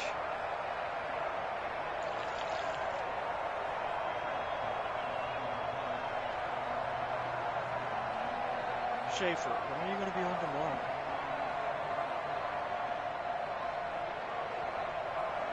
That is very specific.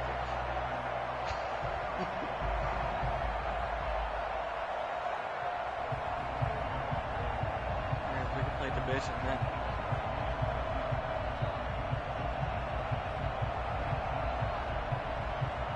Wow.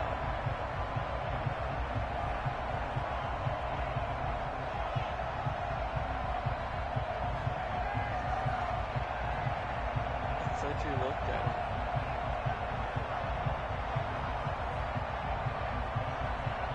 I mean, I was just gonna eat, watch YouTube, and go to bed, but I'd rather watch you get fucked up more.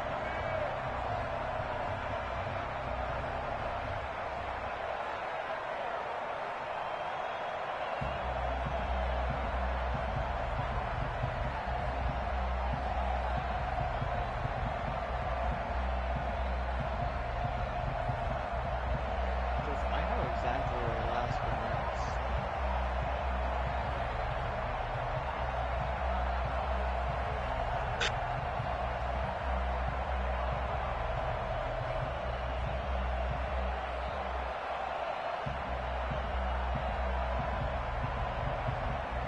I think Jacob only watched me play a little bit of it, not all of it. Yeah. Unlike Ratchet and Clank, where he watched me bench watch the entire thing.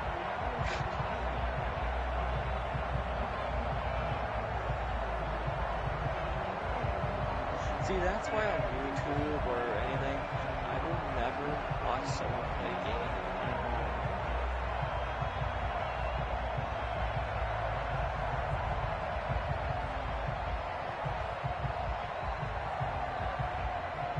Go up the stairs. Pull out your pistol. Look out the window.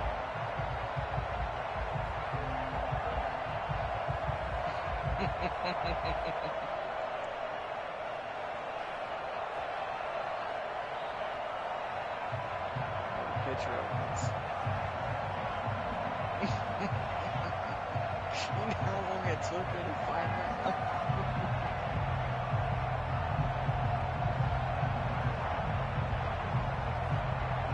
No, but oh, trust me, I did too before, until I realized how stupid I was.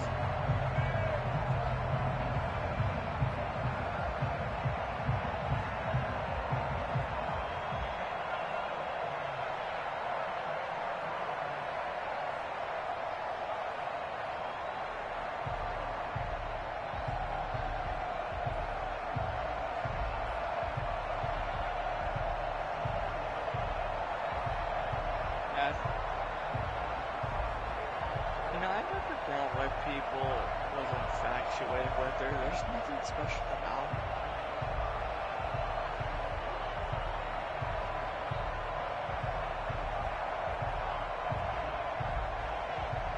Let's put you on picture right now. I'll start my own resume video.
appreciate the production, like how smooth the game runs though.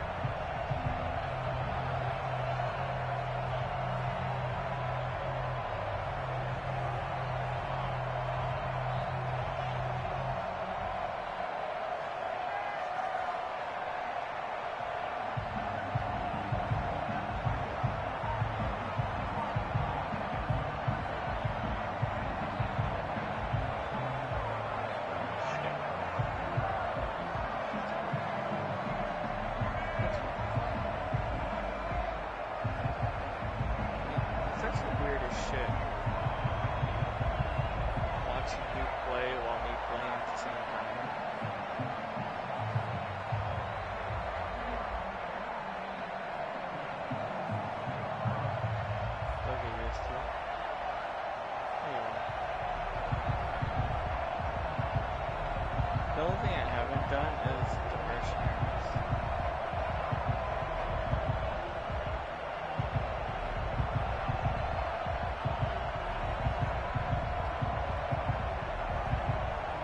I haven't found all the files either. I'm really missing a couple.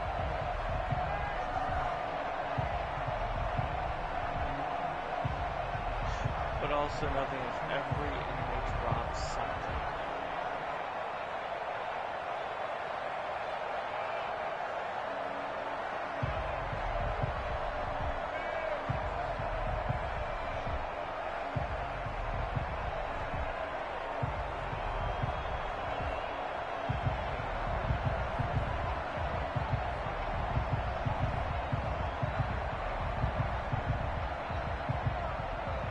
Shit, well, I forgot the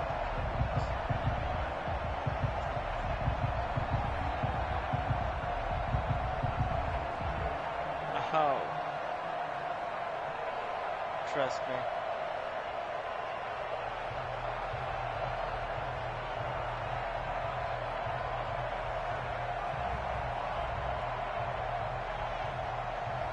You'll understand later why.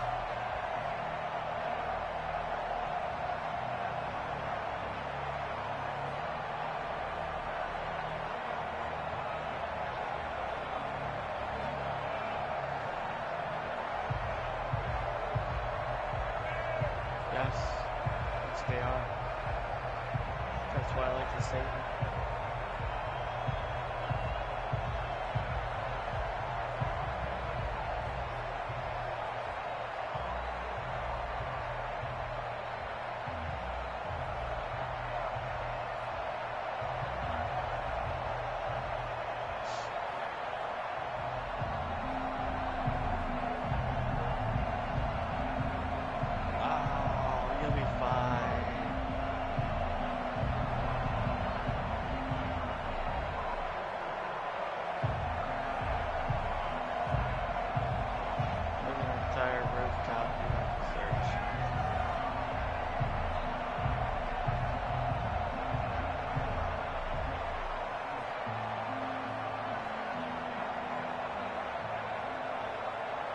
Fight it with a fucking knife.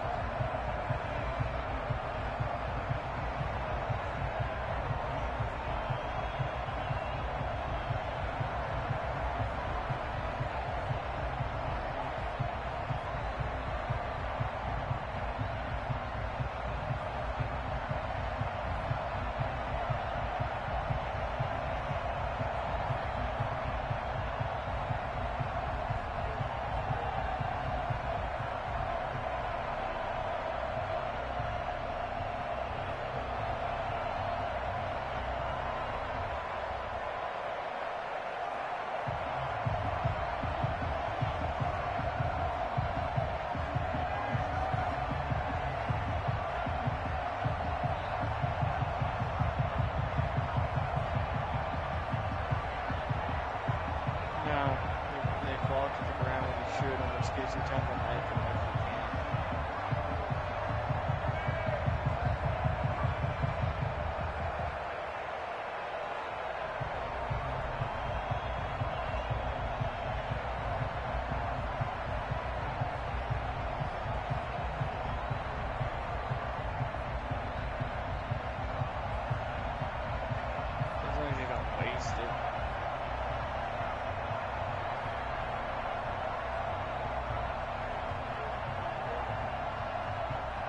does give you enough ammo to fight balls.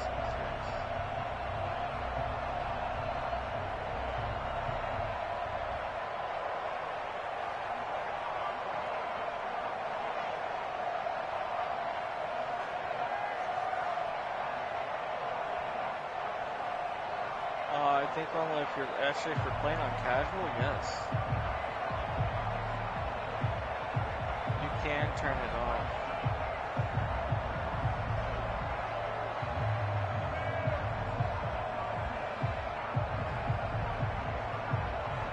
I turned that. I didn't play on casual. I mean, played on every difficulty.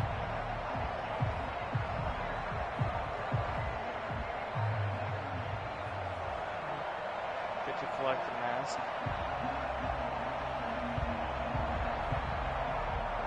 You collected the one on the roof.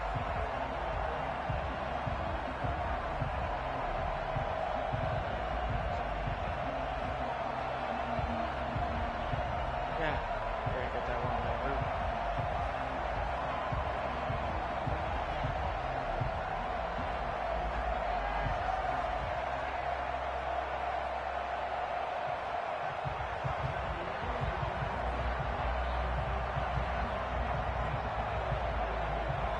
The area I enjoyed the first 2 times was the one after the castle. After that, it's nuisance to me.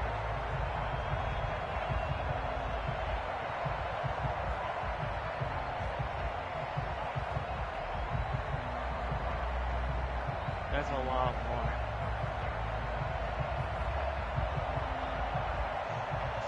It all depends on how you play the game. Like, if you search everything, do what I did, you could play like 12, 15 hours. Compared to a lot of other games out there, though. And it's got a lot of replayability to it.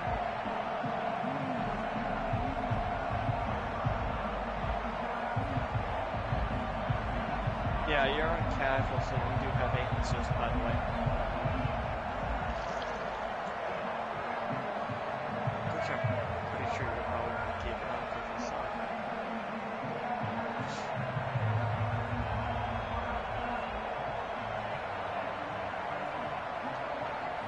But casual is the only one that does have aim assist. The other ones do not.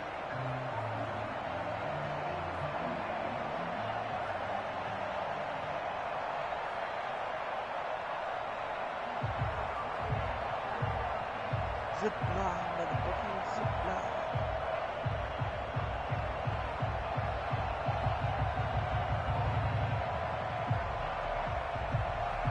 Oh, there are collectibles. You know those wooden horses?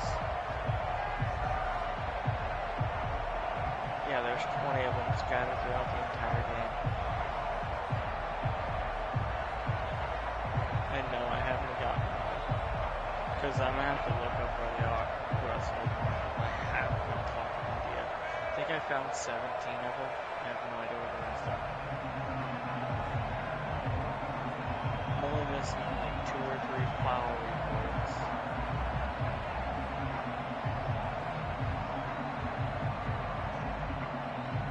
You said you only had 3 masks. I know where your last one is too.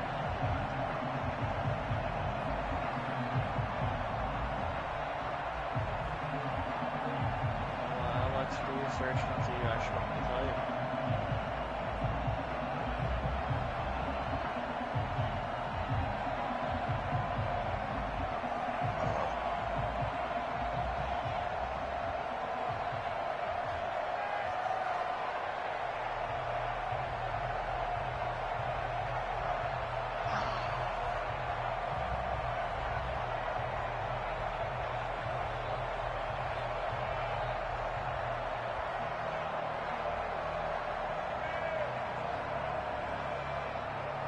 See, I have to say, so far, Resident Evil 8 is probably the best game I've played this year. Did you unlock all the doors? Or did you only unlock some? Alright, see where, okay. On that left side, you see that right there? That's the merchant place. So you gotta make it there. That's the only safe spot.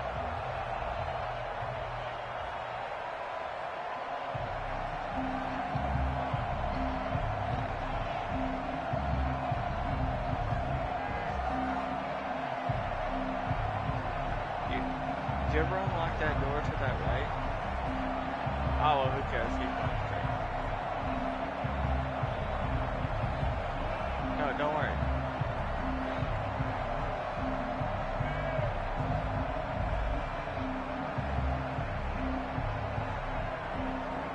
I actually don't know how shit neither.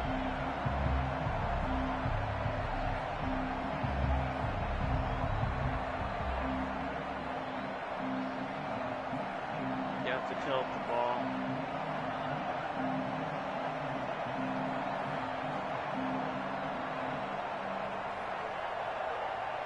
I actually found a really easy way to do this one.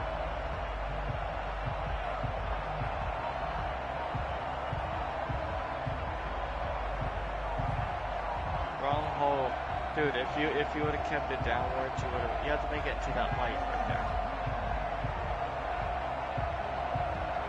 You actually had it if you would have turned it the right way.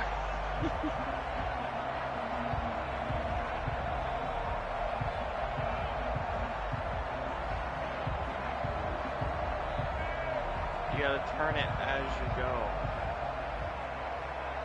That way it slows down.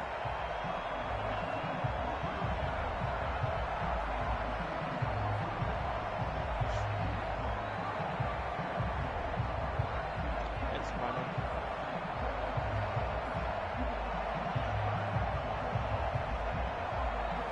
Also, it'll tell you if it's craftable or not. Do not sell it if it says craftable.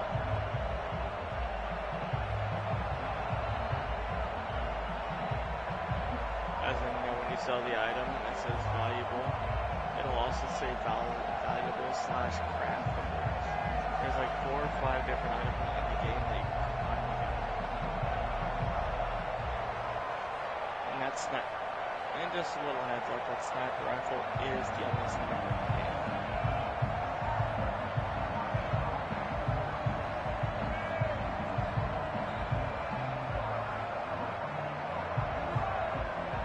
For right now, and you can also buy attachments for it.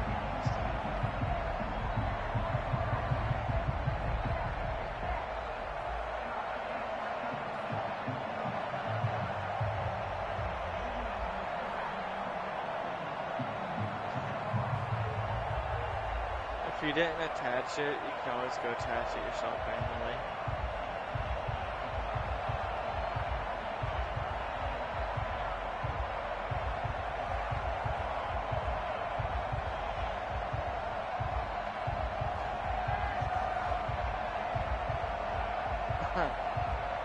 Oh yeah. Every weapon is worth upgrading right now, trust me. Because now you only need, alright, just, yeah.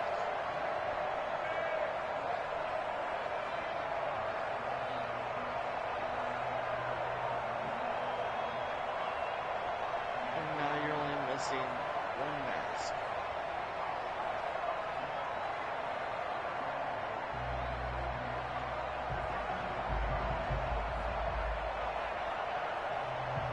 Oh, you have to go there. Just because you hear the music doesn't mean she's after you, she's just close by. And you do know if the room is red, there's still items to be found. There you go. It's like you notice how that one has a pick lock symbol? It needs a pick lock. Meaning you can't get to it unless you have a pick lock.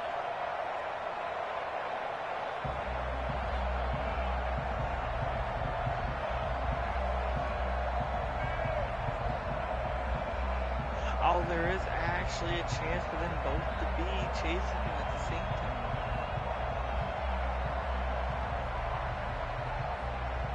Alright, well.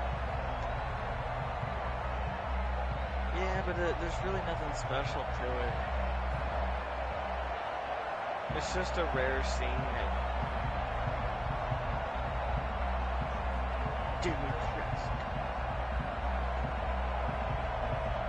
See, he doesn't know where to go because he doesn't look at his map.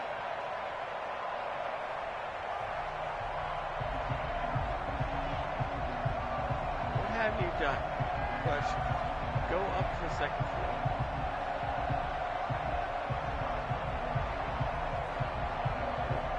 Aha, right there.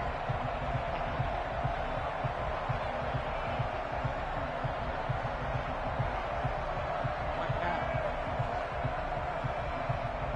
The things that are blacked out are the places you haven't been. Meaning, you have to go, if you want to find those rooms, you have to go to the second floor.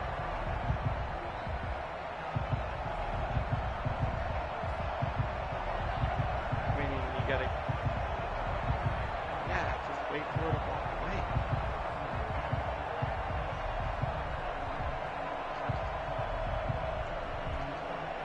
Step back, need some reasons.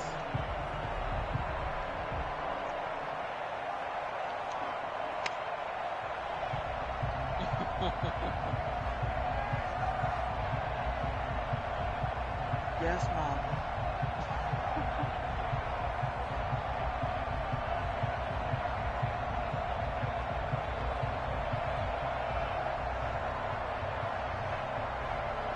Yeah, but she's wrong where he needs to go.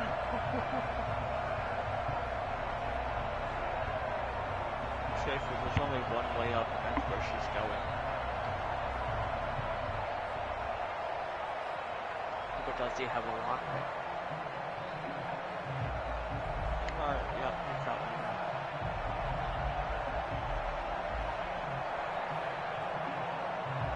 Hurry up, pick it up, pick it up. Go right. Okay, with those girls. Run, bitch, run.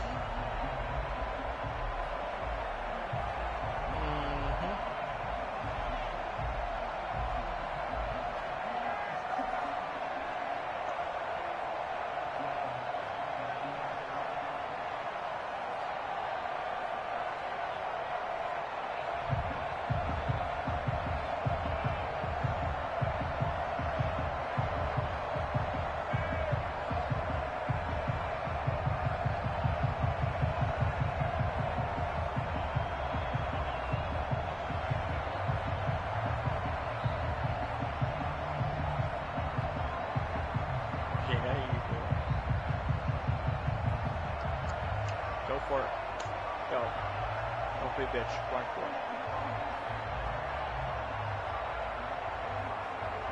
Come on. Don't be a bitch. Don't be a bitch. Go. Go. Oh, come on. No balls.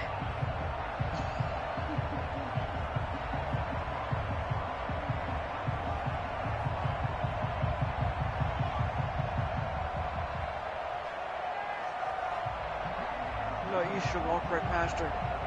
You should went past her. Don't go down.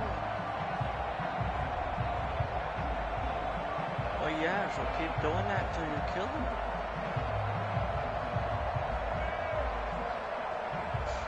They stalk you throughout the house until you kill him.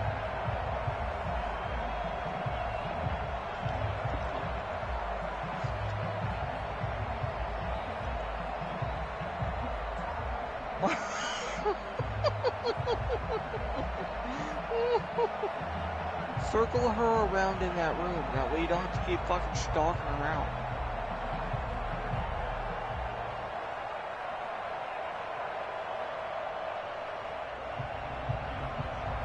No, go around the statues.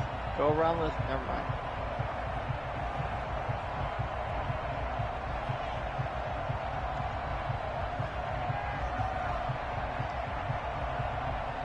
Run. Just run. Just run. Go run.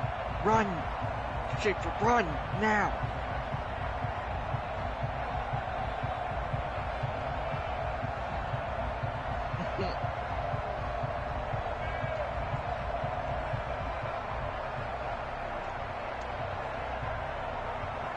go through the door and just go straight.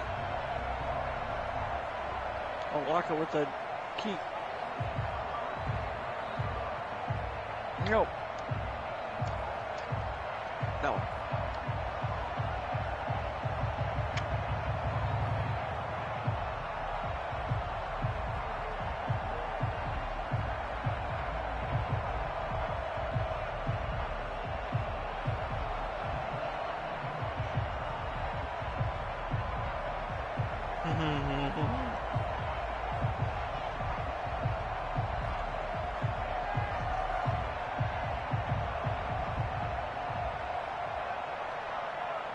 Yeah, well, why would you want to?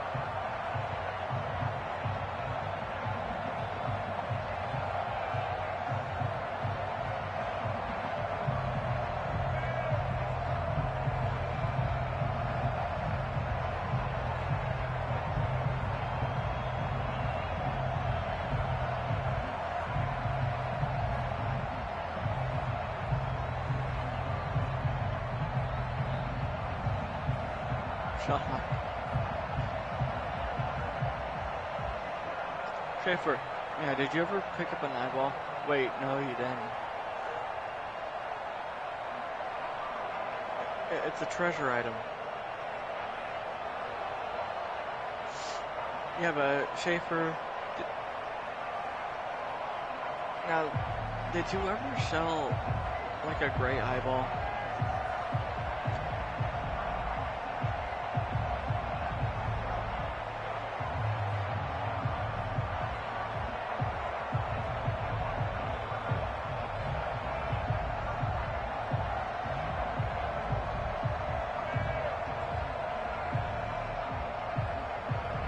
Alrighty.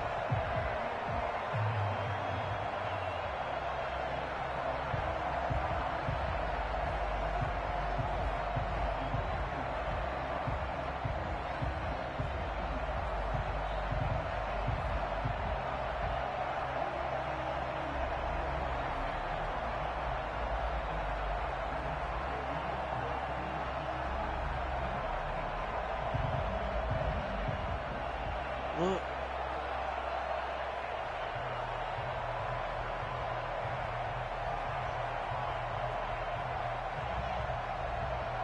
There was some dynamite back there. Heal up or you're gonna die.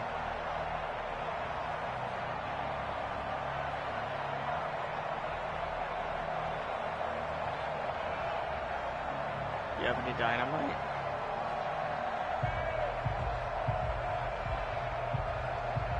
Well, there you go.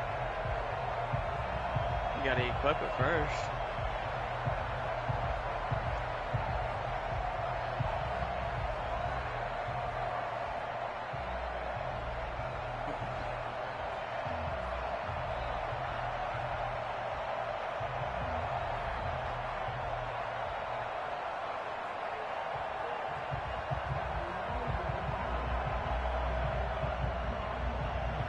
He's on casual. He really doesn't truly need to.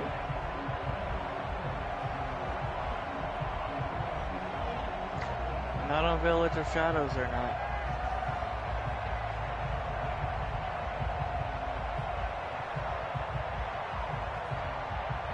But yeah, they really have no basic attack.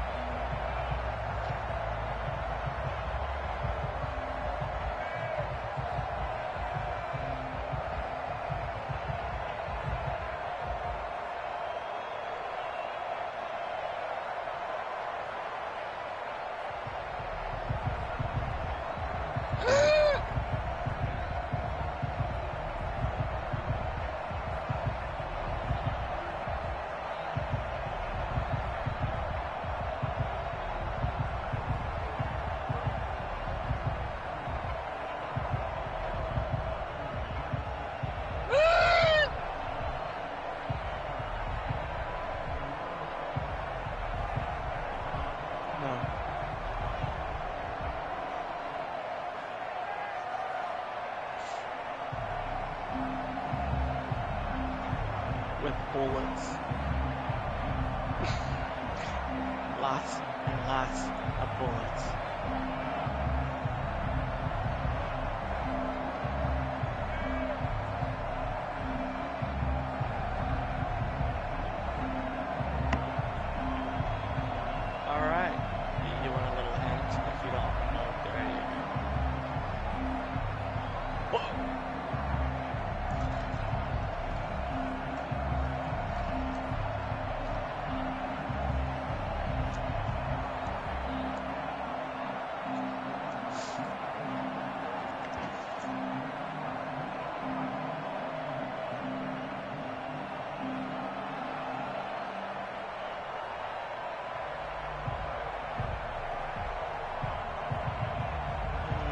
not sure what you do outside of the game.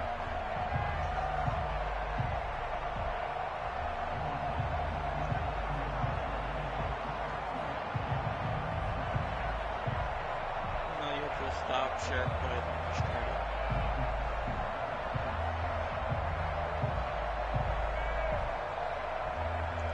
For me, I can just sit here and watch.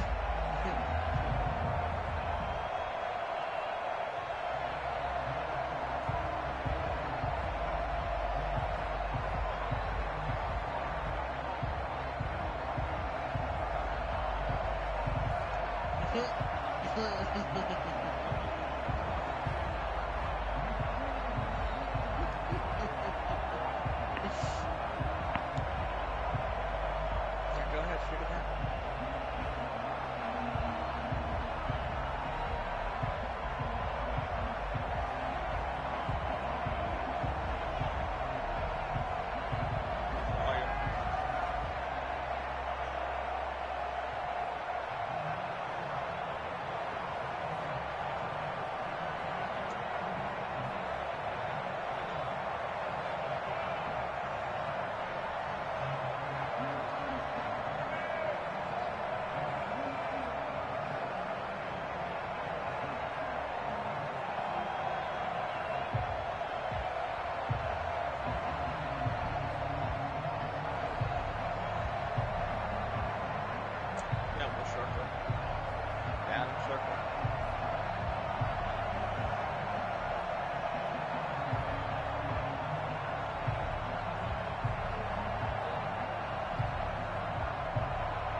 Further you get into the game.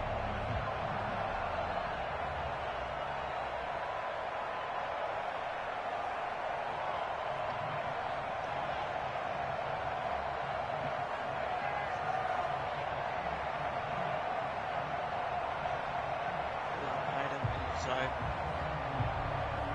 There's actually another item inside the cancel that goes with that, unless you already accidentally sold it.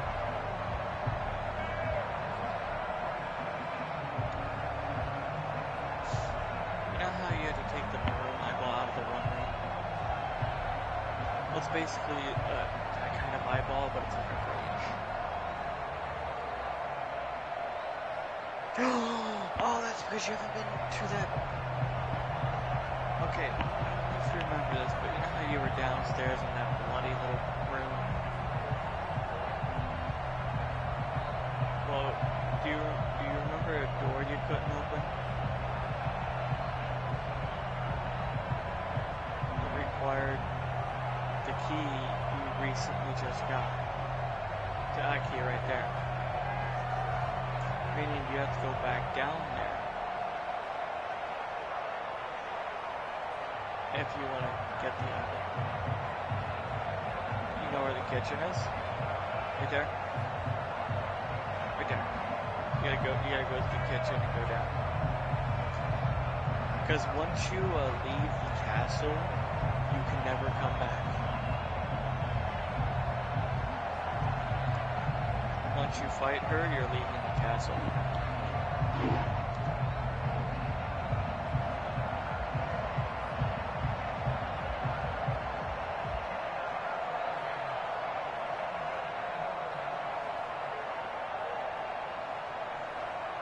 Yeah. I'm just gonna find the right one that fits.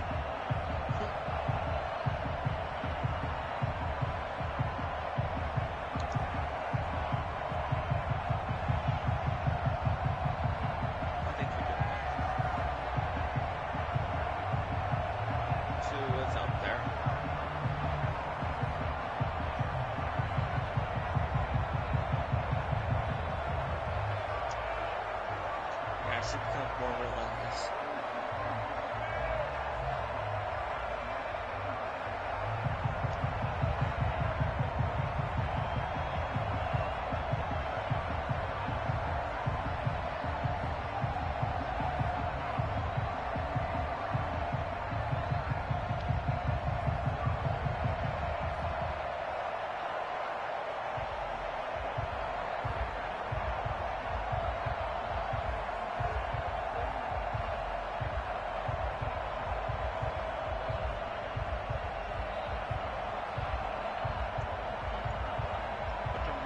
fishing or no. Like, put the mask up first, and then it leads you to another area.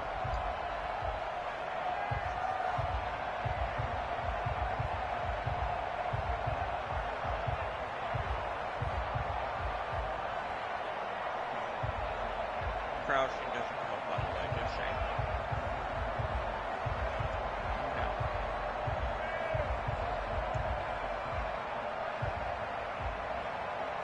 That just allows you to open that door. The fight doesn't truly start until you actually go through the door all the way to where you need to go. But if you want to go down into that one room, you're going to go to the kitchen. Meaning just run fucking straight to the door. But you go on.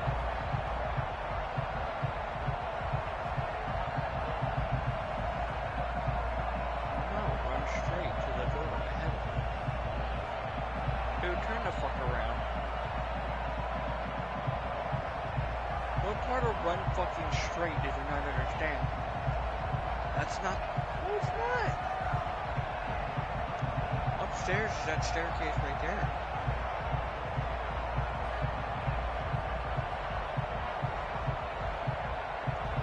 And then make a sharp left. That is not a sharp left. See, open your map. See, make a right.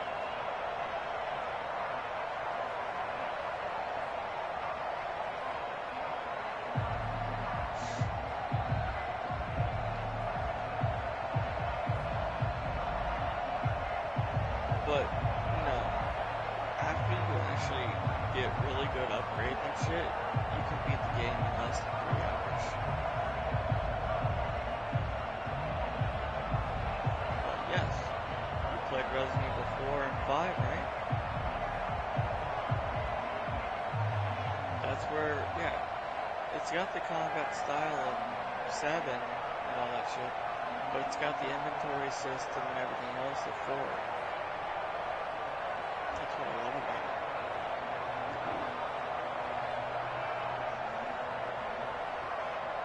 Yep, there will be.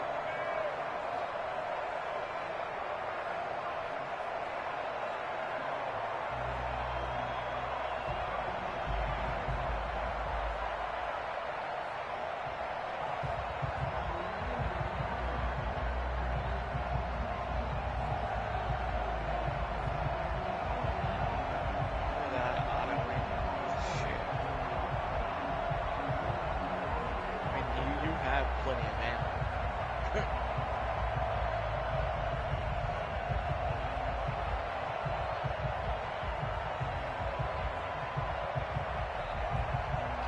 If you SS all the mercenaries areas, you can get a fucking lightsaber. I hate fighting more than 2 enemies at once with a knife because of that reason right there.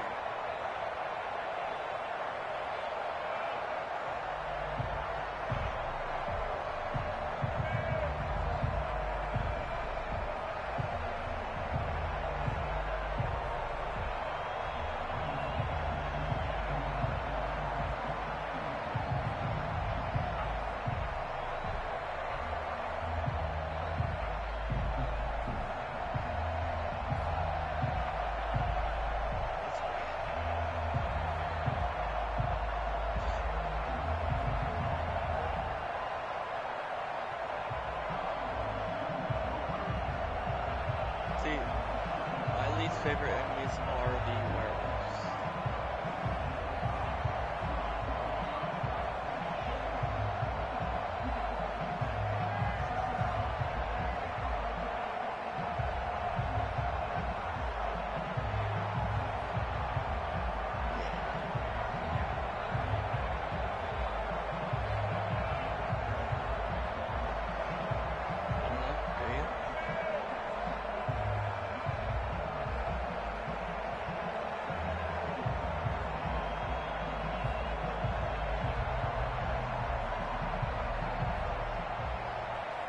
Question. Do you want a tip that took me forever to fucking learn?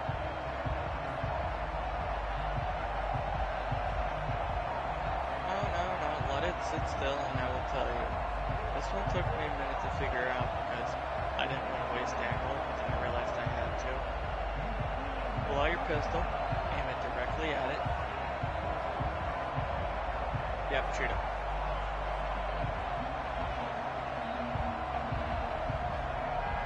Now this one's gonna be difficult because now you have to. No. You have to. You have to move them both. You should shoot that one towards that one, and you have to run around to the other side and shoot it.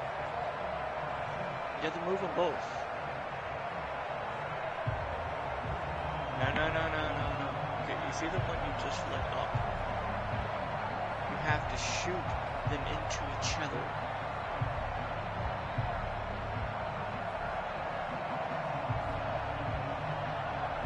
That's why I said shoot them.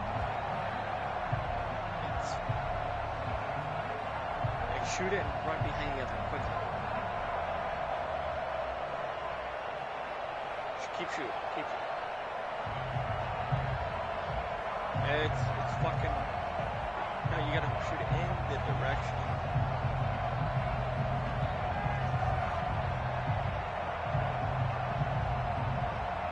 Shoot it. It's wonky. No, wait. Oh my god. Stop moving. No, stop moving. Stop. I remember how I did it now. Go back to the one that's lit up. Go behind it and face the one that's not lit up. Shoot that one, then shoot the one that's... No, get behind it. Right there. No. Behind it! There you go, there you go. Shoot that one, then shoot the one behind it. Now shoot it. There you go. That took me a minute to realize. I was stuck on that part for longer than I wanted to. Now you can go to the treasure screen.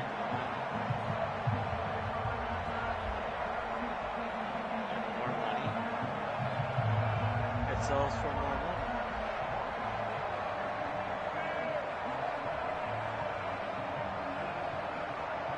Yeah, it goes $50 to $60.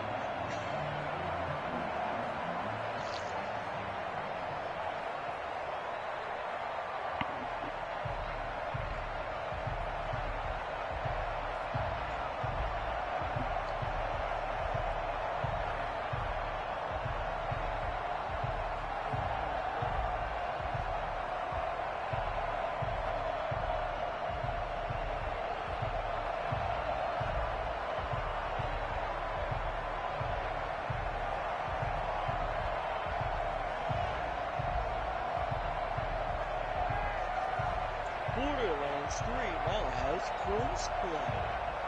I don't care.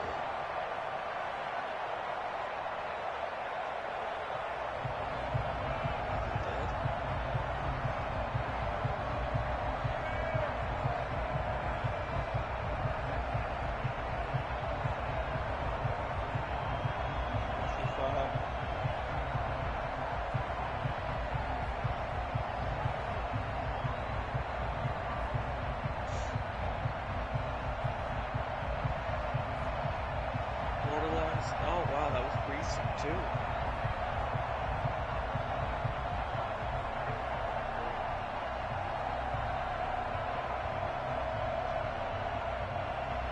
Oh, it could be anything. Oh, they brought back the Revenge of the Cartels. We could get our QTBs or whatever the fuck weapon was called.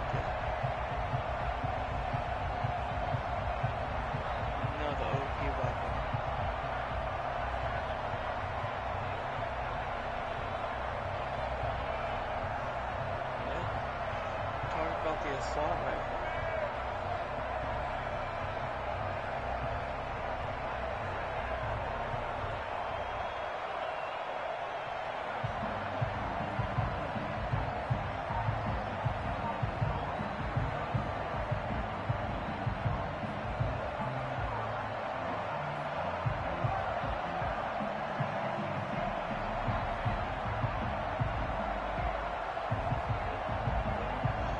is the final level cap.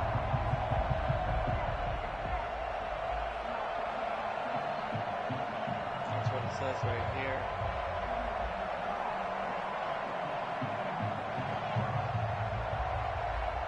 It seems about right because all the Borderlands always ended around then.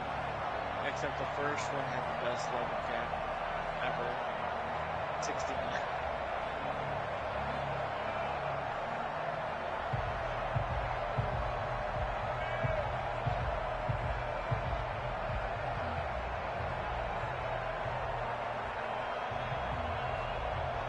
No, because if you're not using a specific build with a specific weapon, you're not doing any damage. Which Borderlands 2? But oh yeah, that Wonderlands. I really hope it's good. It's going to be good.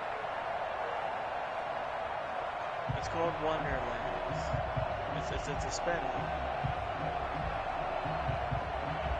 Yeah.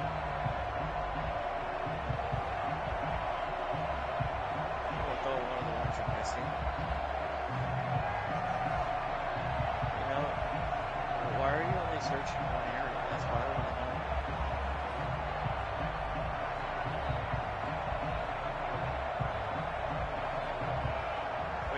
Search all of them because you didn't find them yet.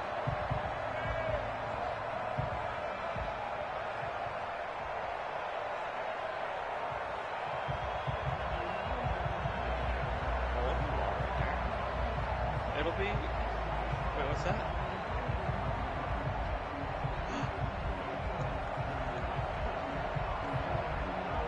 No, it's any item. Any.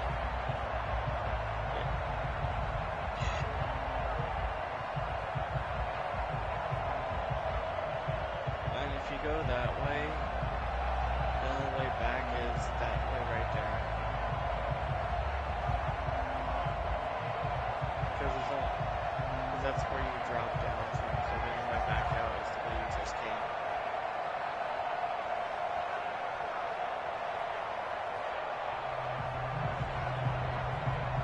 See, I just want to watch you play one area, and I will keep quiet through the entire thing. But I highly doubt you're going to make it to it tonight.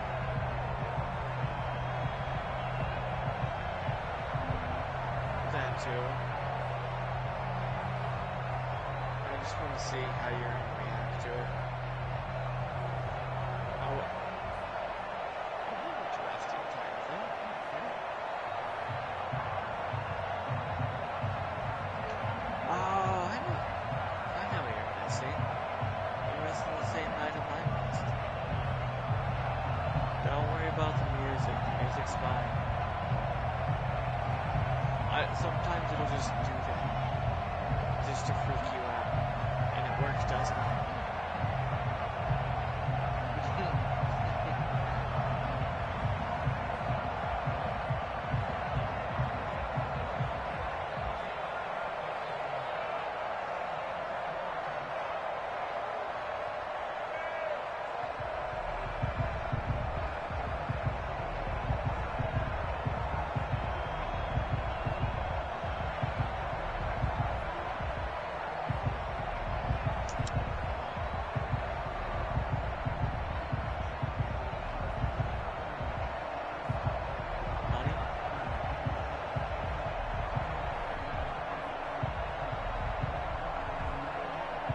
Well, no, but there's a trophy for shooting down like 15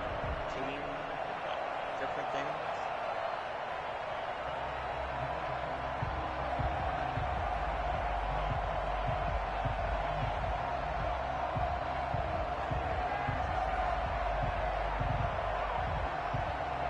But there is a trophy for beating the game melee.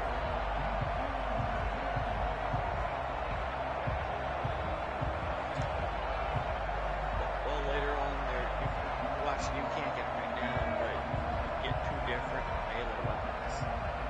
One after you beat the game, and one after you SS rank all the mercenary modes. Which mercenary modes in this one is actually pretty easy. I just haven't really done it yet.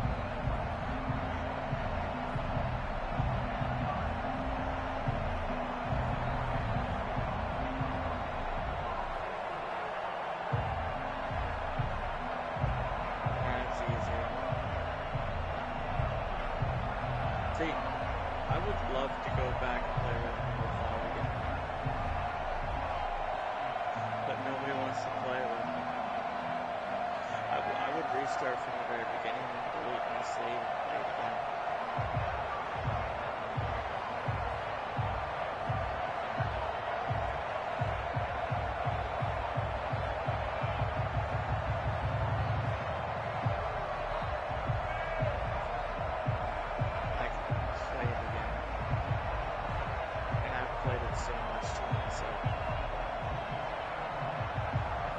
Just like I was thinking of buying Resident Evil 4 on the Xbox, just to play it again.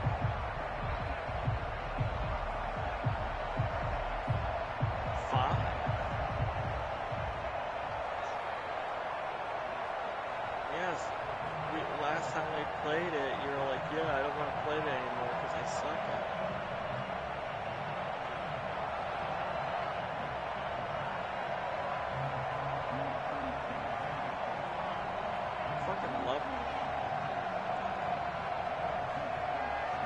It's like one of the best co-op games ever, in my personal opinion.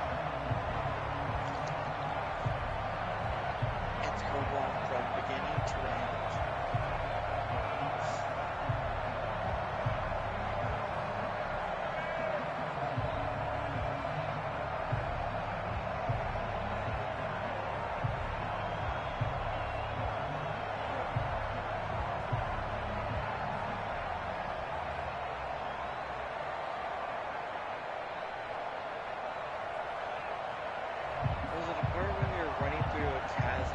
Chasing after you. Why would that? Only if it's oh, did you shoot the birdcage down by any chance on here? It's either on the right or left. There's actually an item here I had to actually look up. Because I didn't know where it was.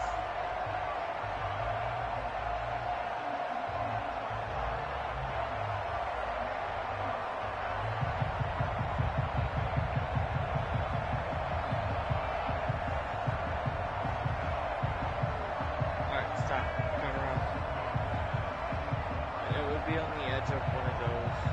Look down. Edge of one of those. What were you just looking at? That, right there.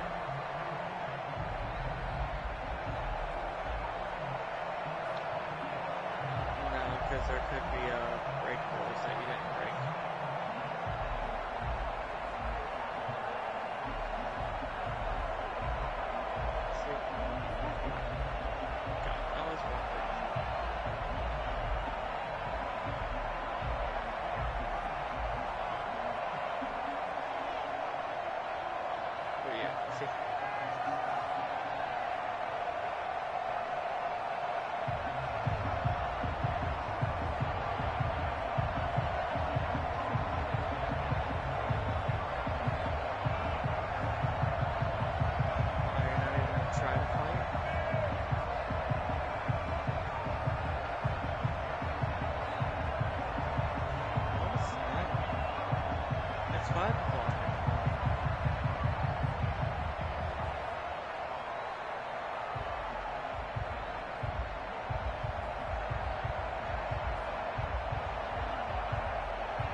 This is only a portion of the game. There's a lot more to this game than you think there is.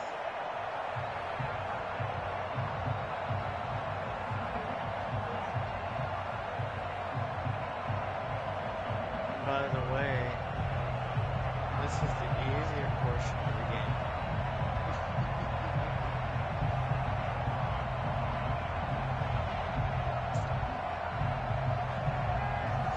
Oh, that's why I really want to watch you play a certain yeah, see how it doesn't say craftable?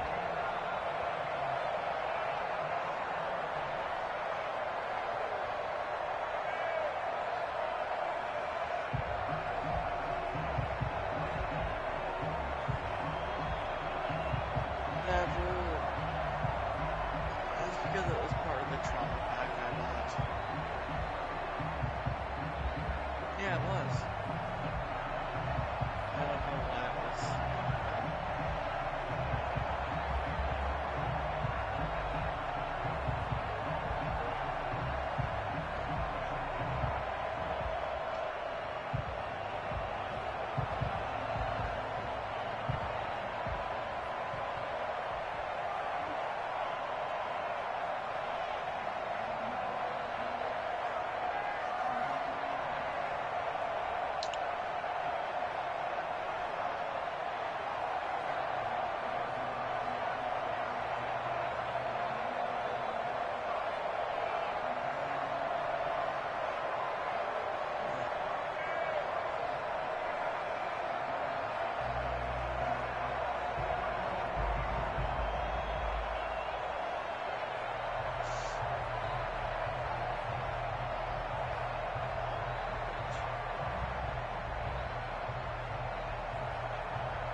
That's debatable.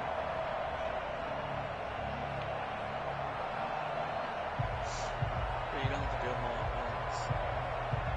Well, Schaefer, they increased the level cap to SEO to 100 now. Actually, the new story mission only takes about 30 minutes to do.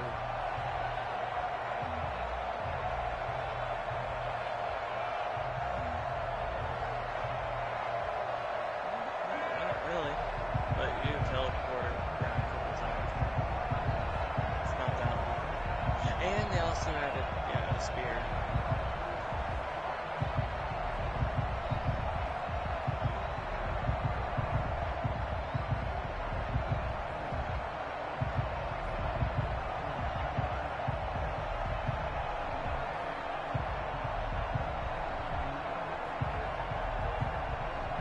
It's already tomorrow.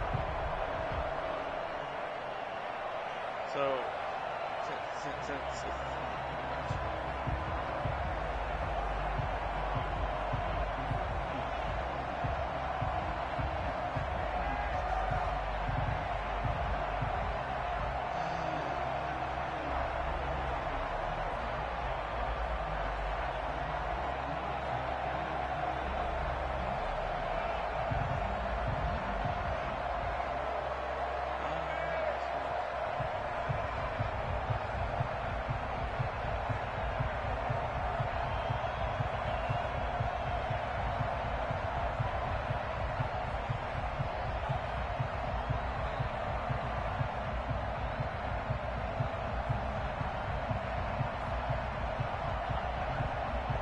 Division 2, that would be a tomorrow thing.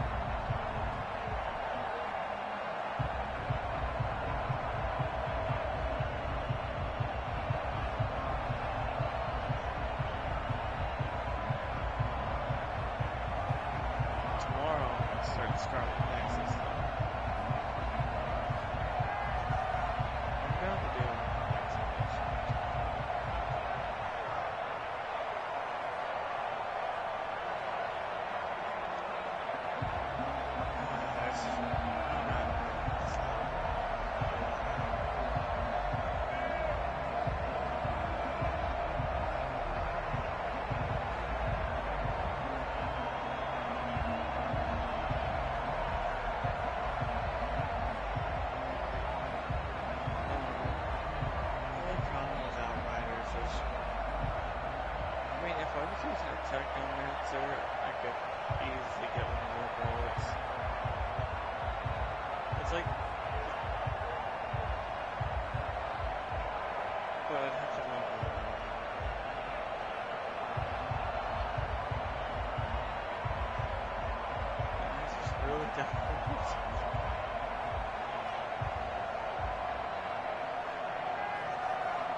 Well, my tackling has is level 23.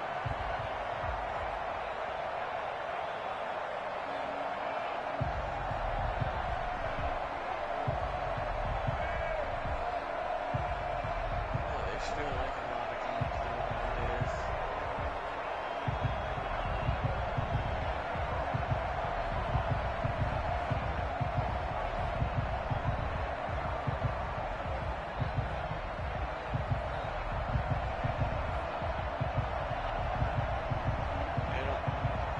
I was about to say it's up for how long?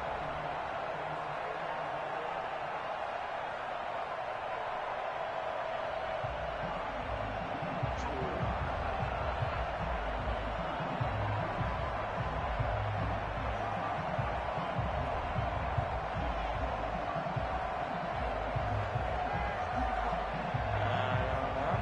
I've tried going solo, but I don't like playing this game solo.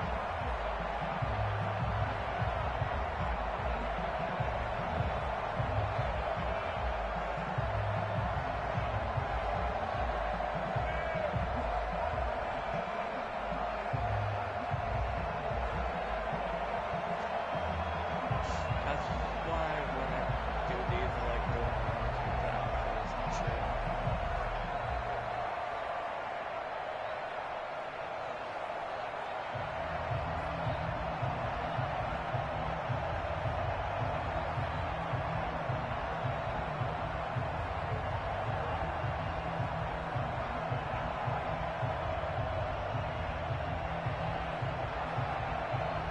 If we had another version of these things every time.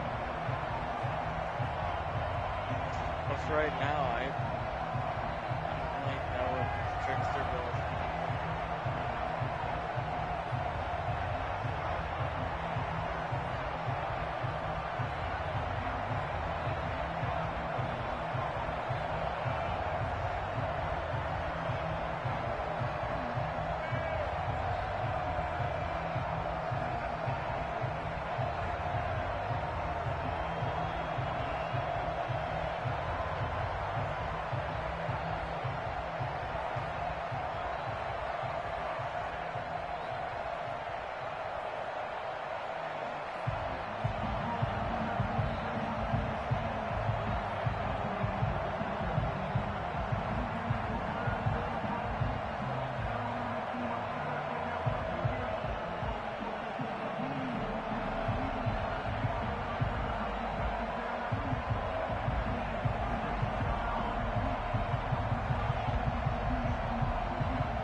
Still need to make it where you can choose or switch more than two fucking mods.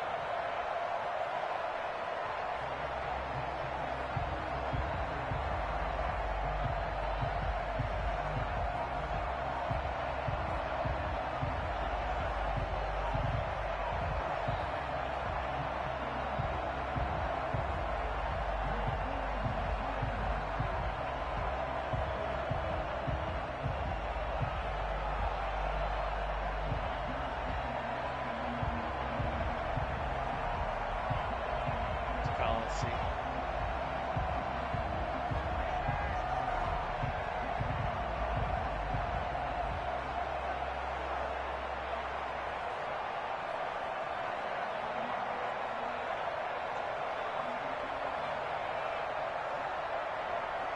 But because my second match is 23, I could easily beat the game.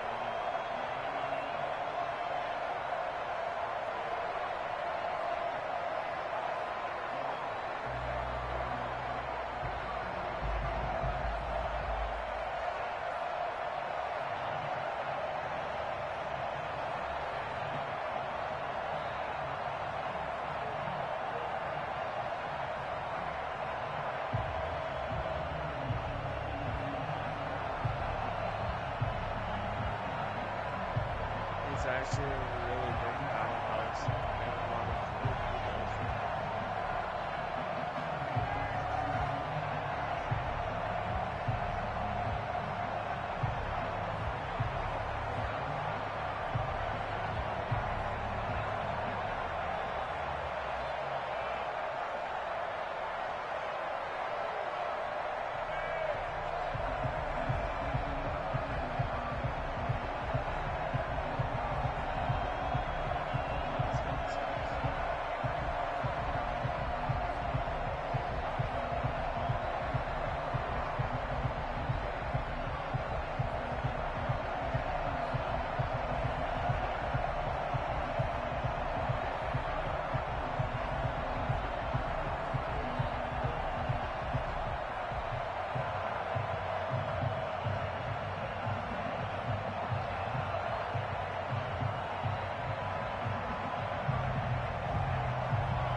Also working on my skills for challenge. Teleporting. We'll drop that teleport, killing enemies with my back.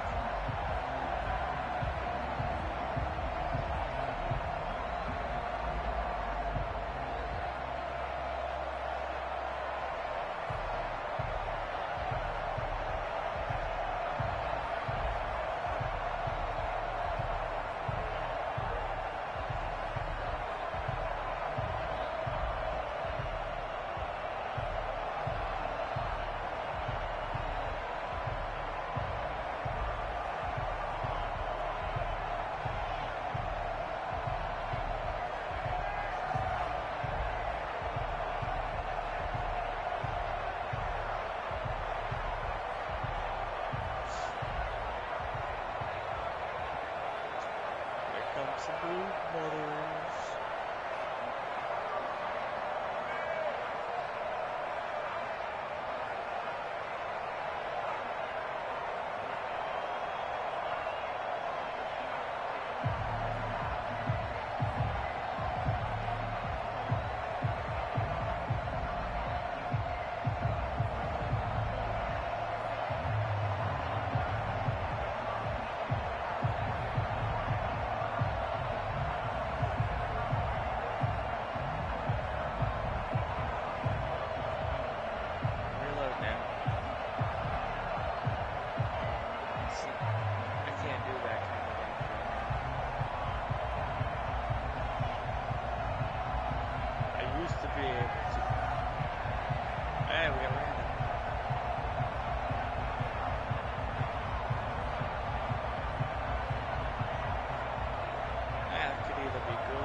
See, everybody's a fucking technomancer nowadays.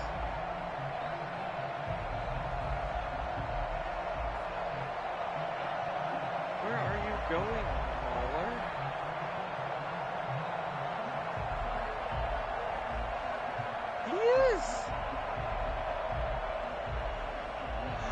my god, he went after the guy who just spawned in.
See, my bubble works great against not these guys.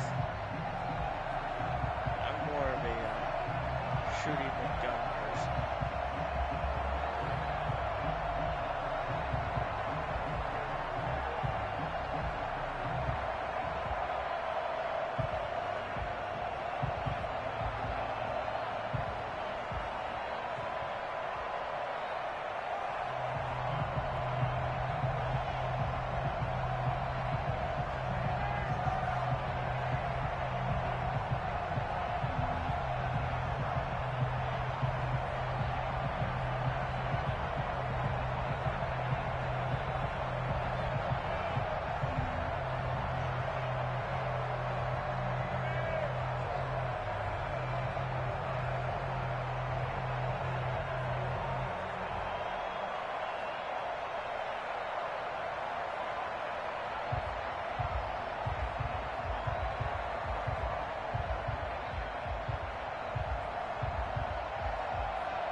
Doesn't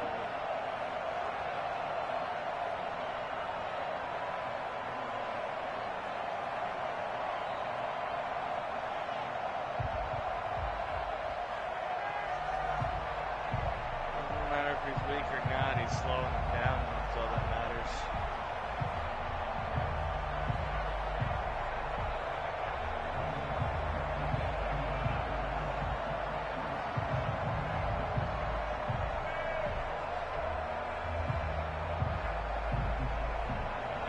Kill the guy with Phoenix.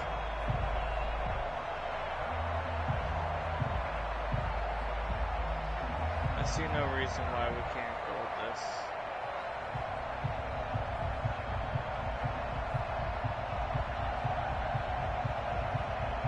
Watch me not get a legendary after this.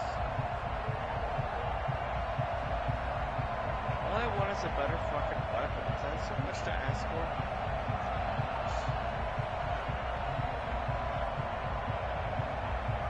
Yeah, I've been doing this whole time. I've been wasting my rounds. I was playing Call of Duty, then other shit.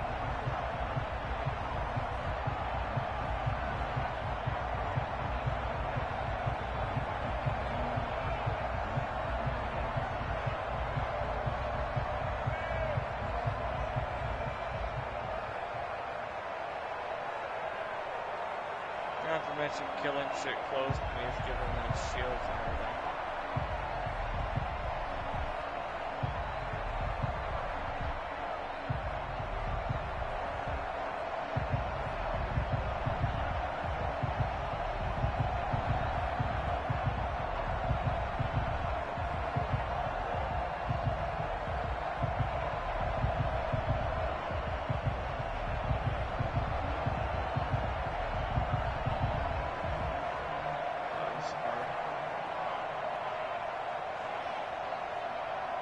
actually remember when those were fucking hard.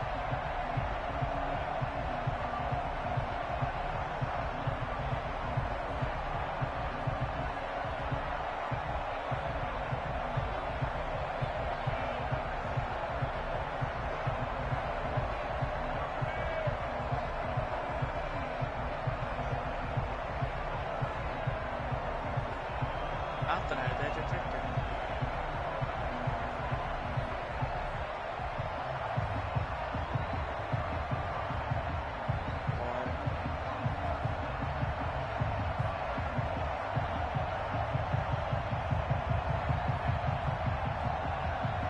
Oh, it's a chess piece.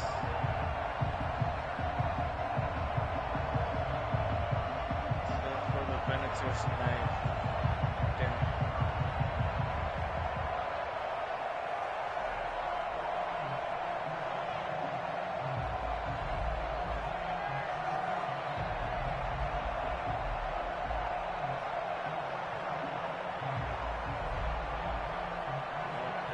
Shot.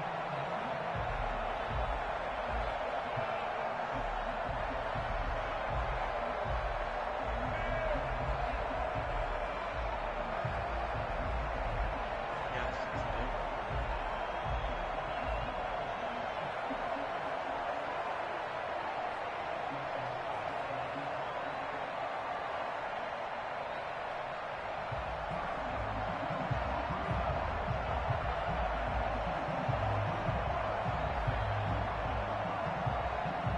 Don't get me wrong, I need legendary armor, but I need weapons too.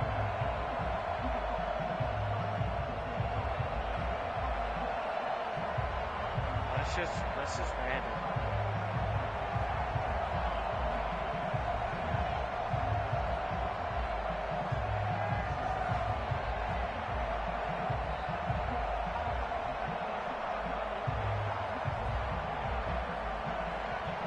And we could do 13 now. We're part of the wild right here.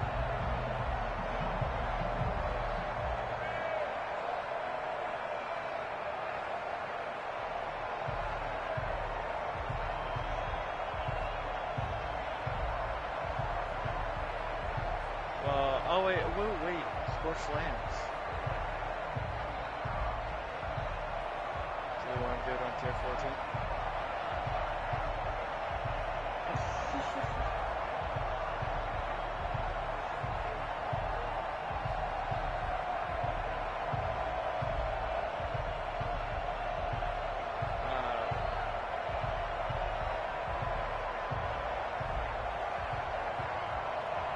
Not to mention doing this and just saving up on. Well, I mean, I'm spending muscle gain. Odds. See, that's the nothing. Why that shit doesn't miss that week version. Tiago.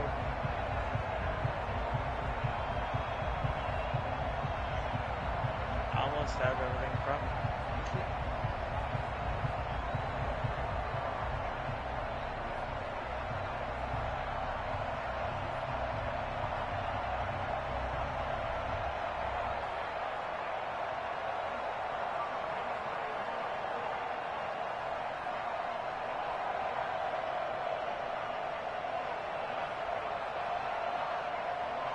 Alright, well, yeah. Because I might work on Detective Mantic more because it just seems like the Trickster isn't really viable anymore.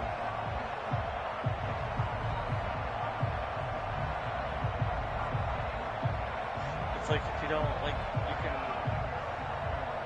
add acidic to them and then just fuck them up. You can freeze them and fuck them up. I know because it's only level 23 and I have a decent build that won't fuck shit up. Not to mention my weapon damage. And I'm even down the weapon skill tree, it's not doing much damage at all.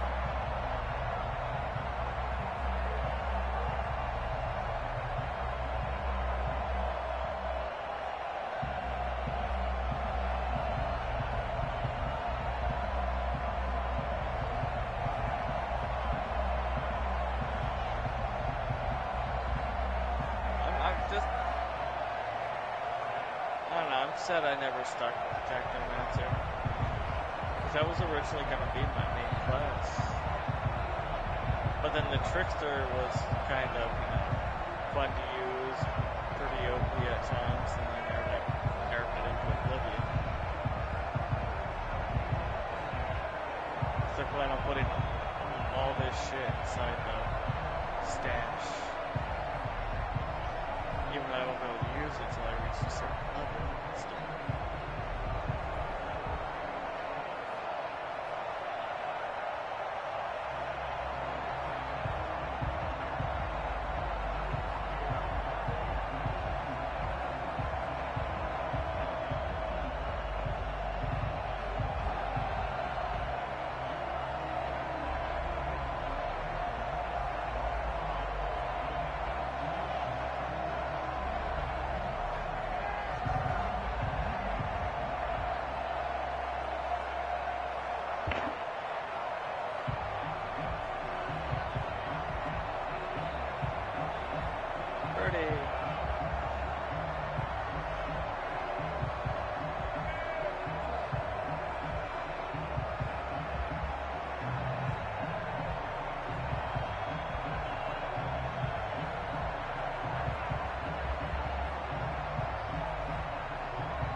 Because the build I used to use was the vulnerable build, but they nerfed the fuck out of that one.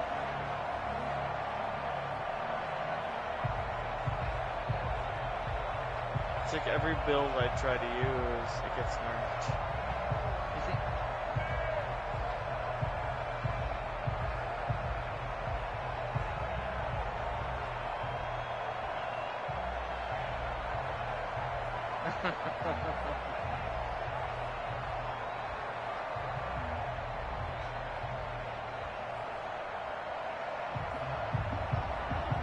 Hell, if I could get the weapon that Shaper had with those mods on it, that'd be just fine too, because both those combined made a fucking dirty ass.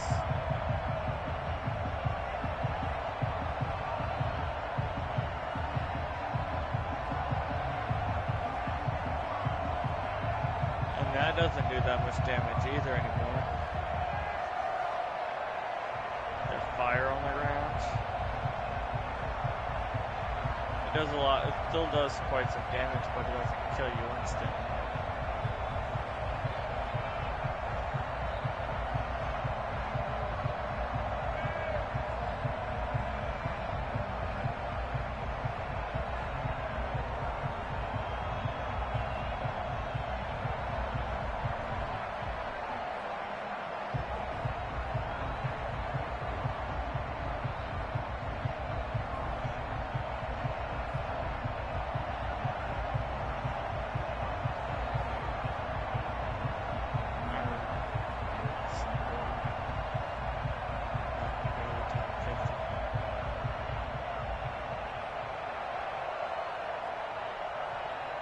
Great Depression has really took its toll on me.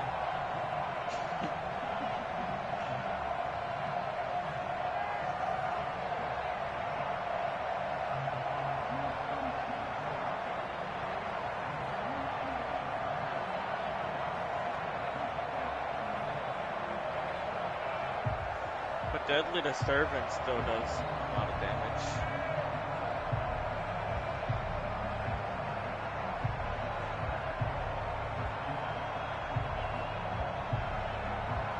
I might go back to what I was originally using because the Comets doesn't feel like it's as strong as it used to be. So I might stick with Deadly Disturbance and shit. Wow. What's it called over here? Where it shares the damage between 4 other enemies. There we go. Yeah, damage link. There we go. Because that was dirty as shit. Let me go back to that one. I'll try it after this one. Because the Comet feels like it got nerfed.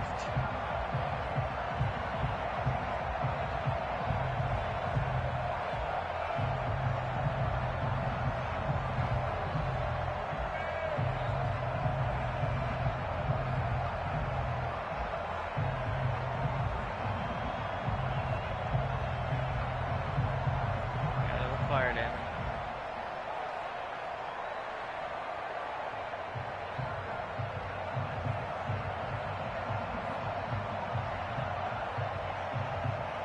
Partying down.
Just weird, or they drop way more ammo.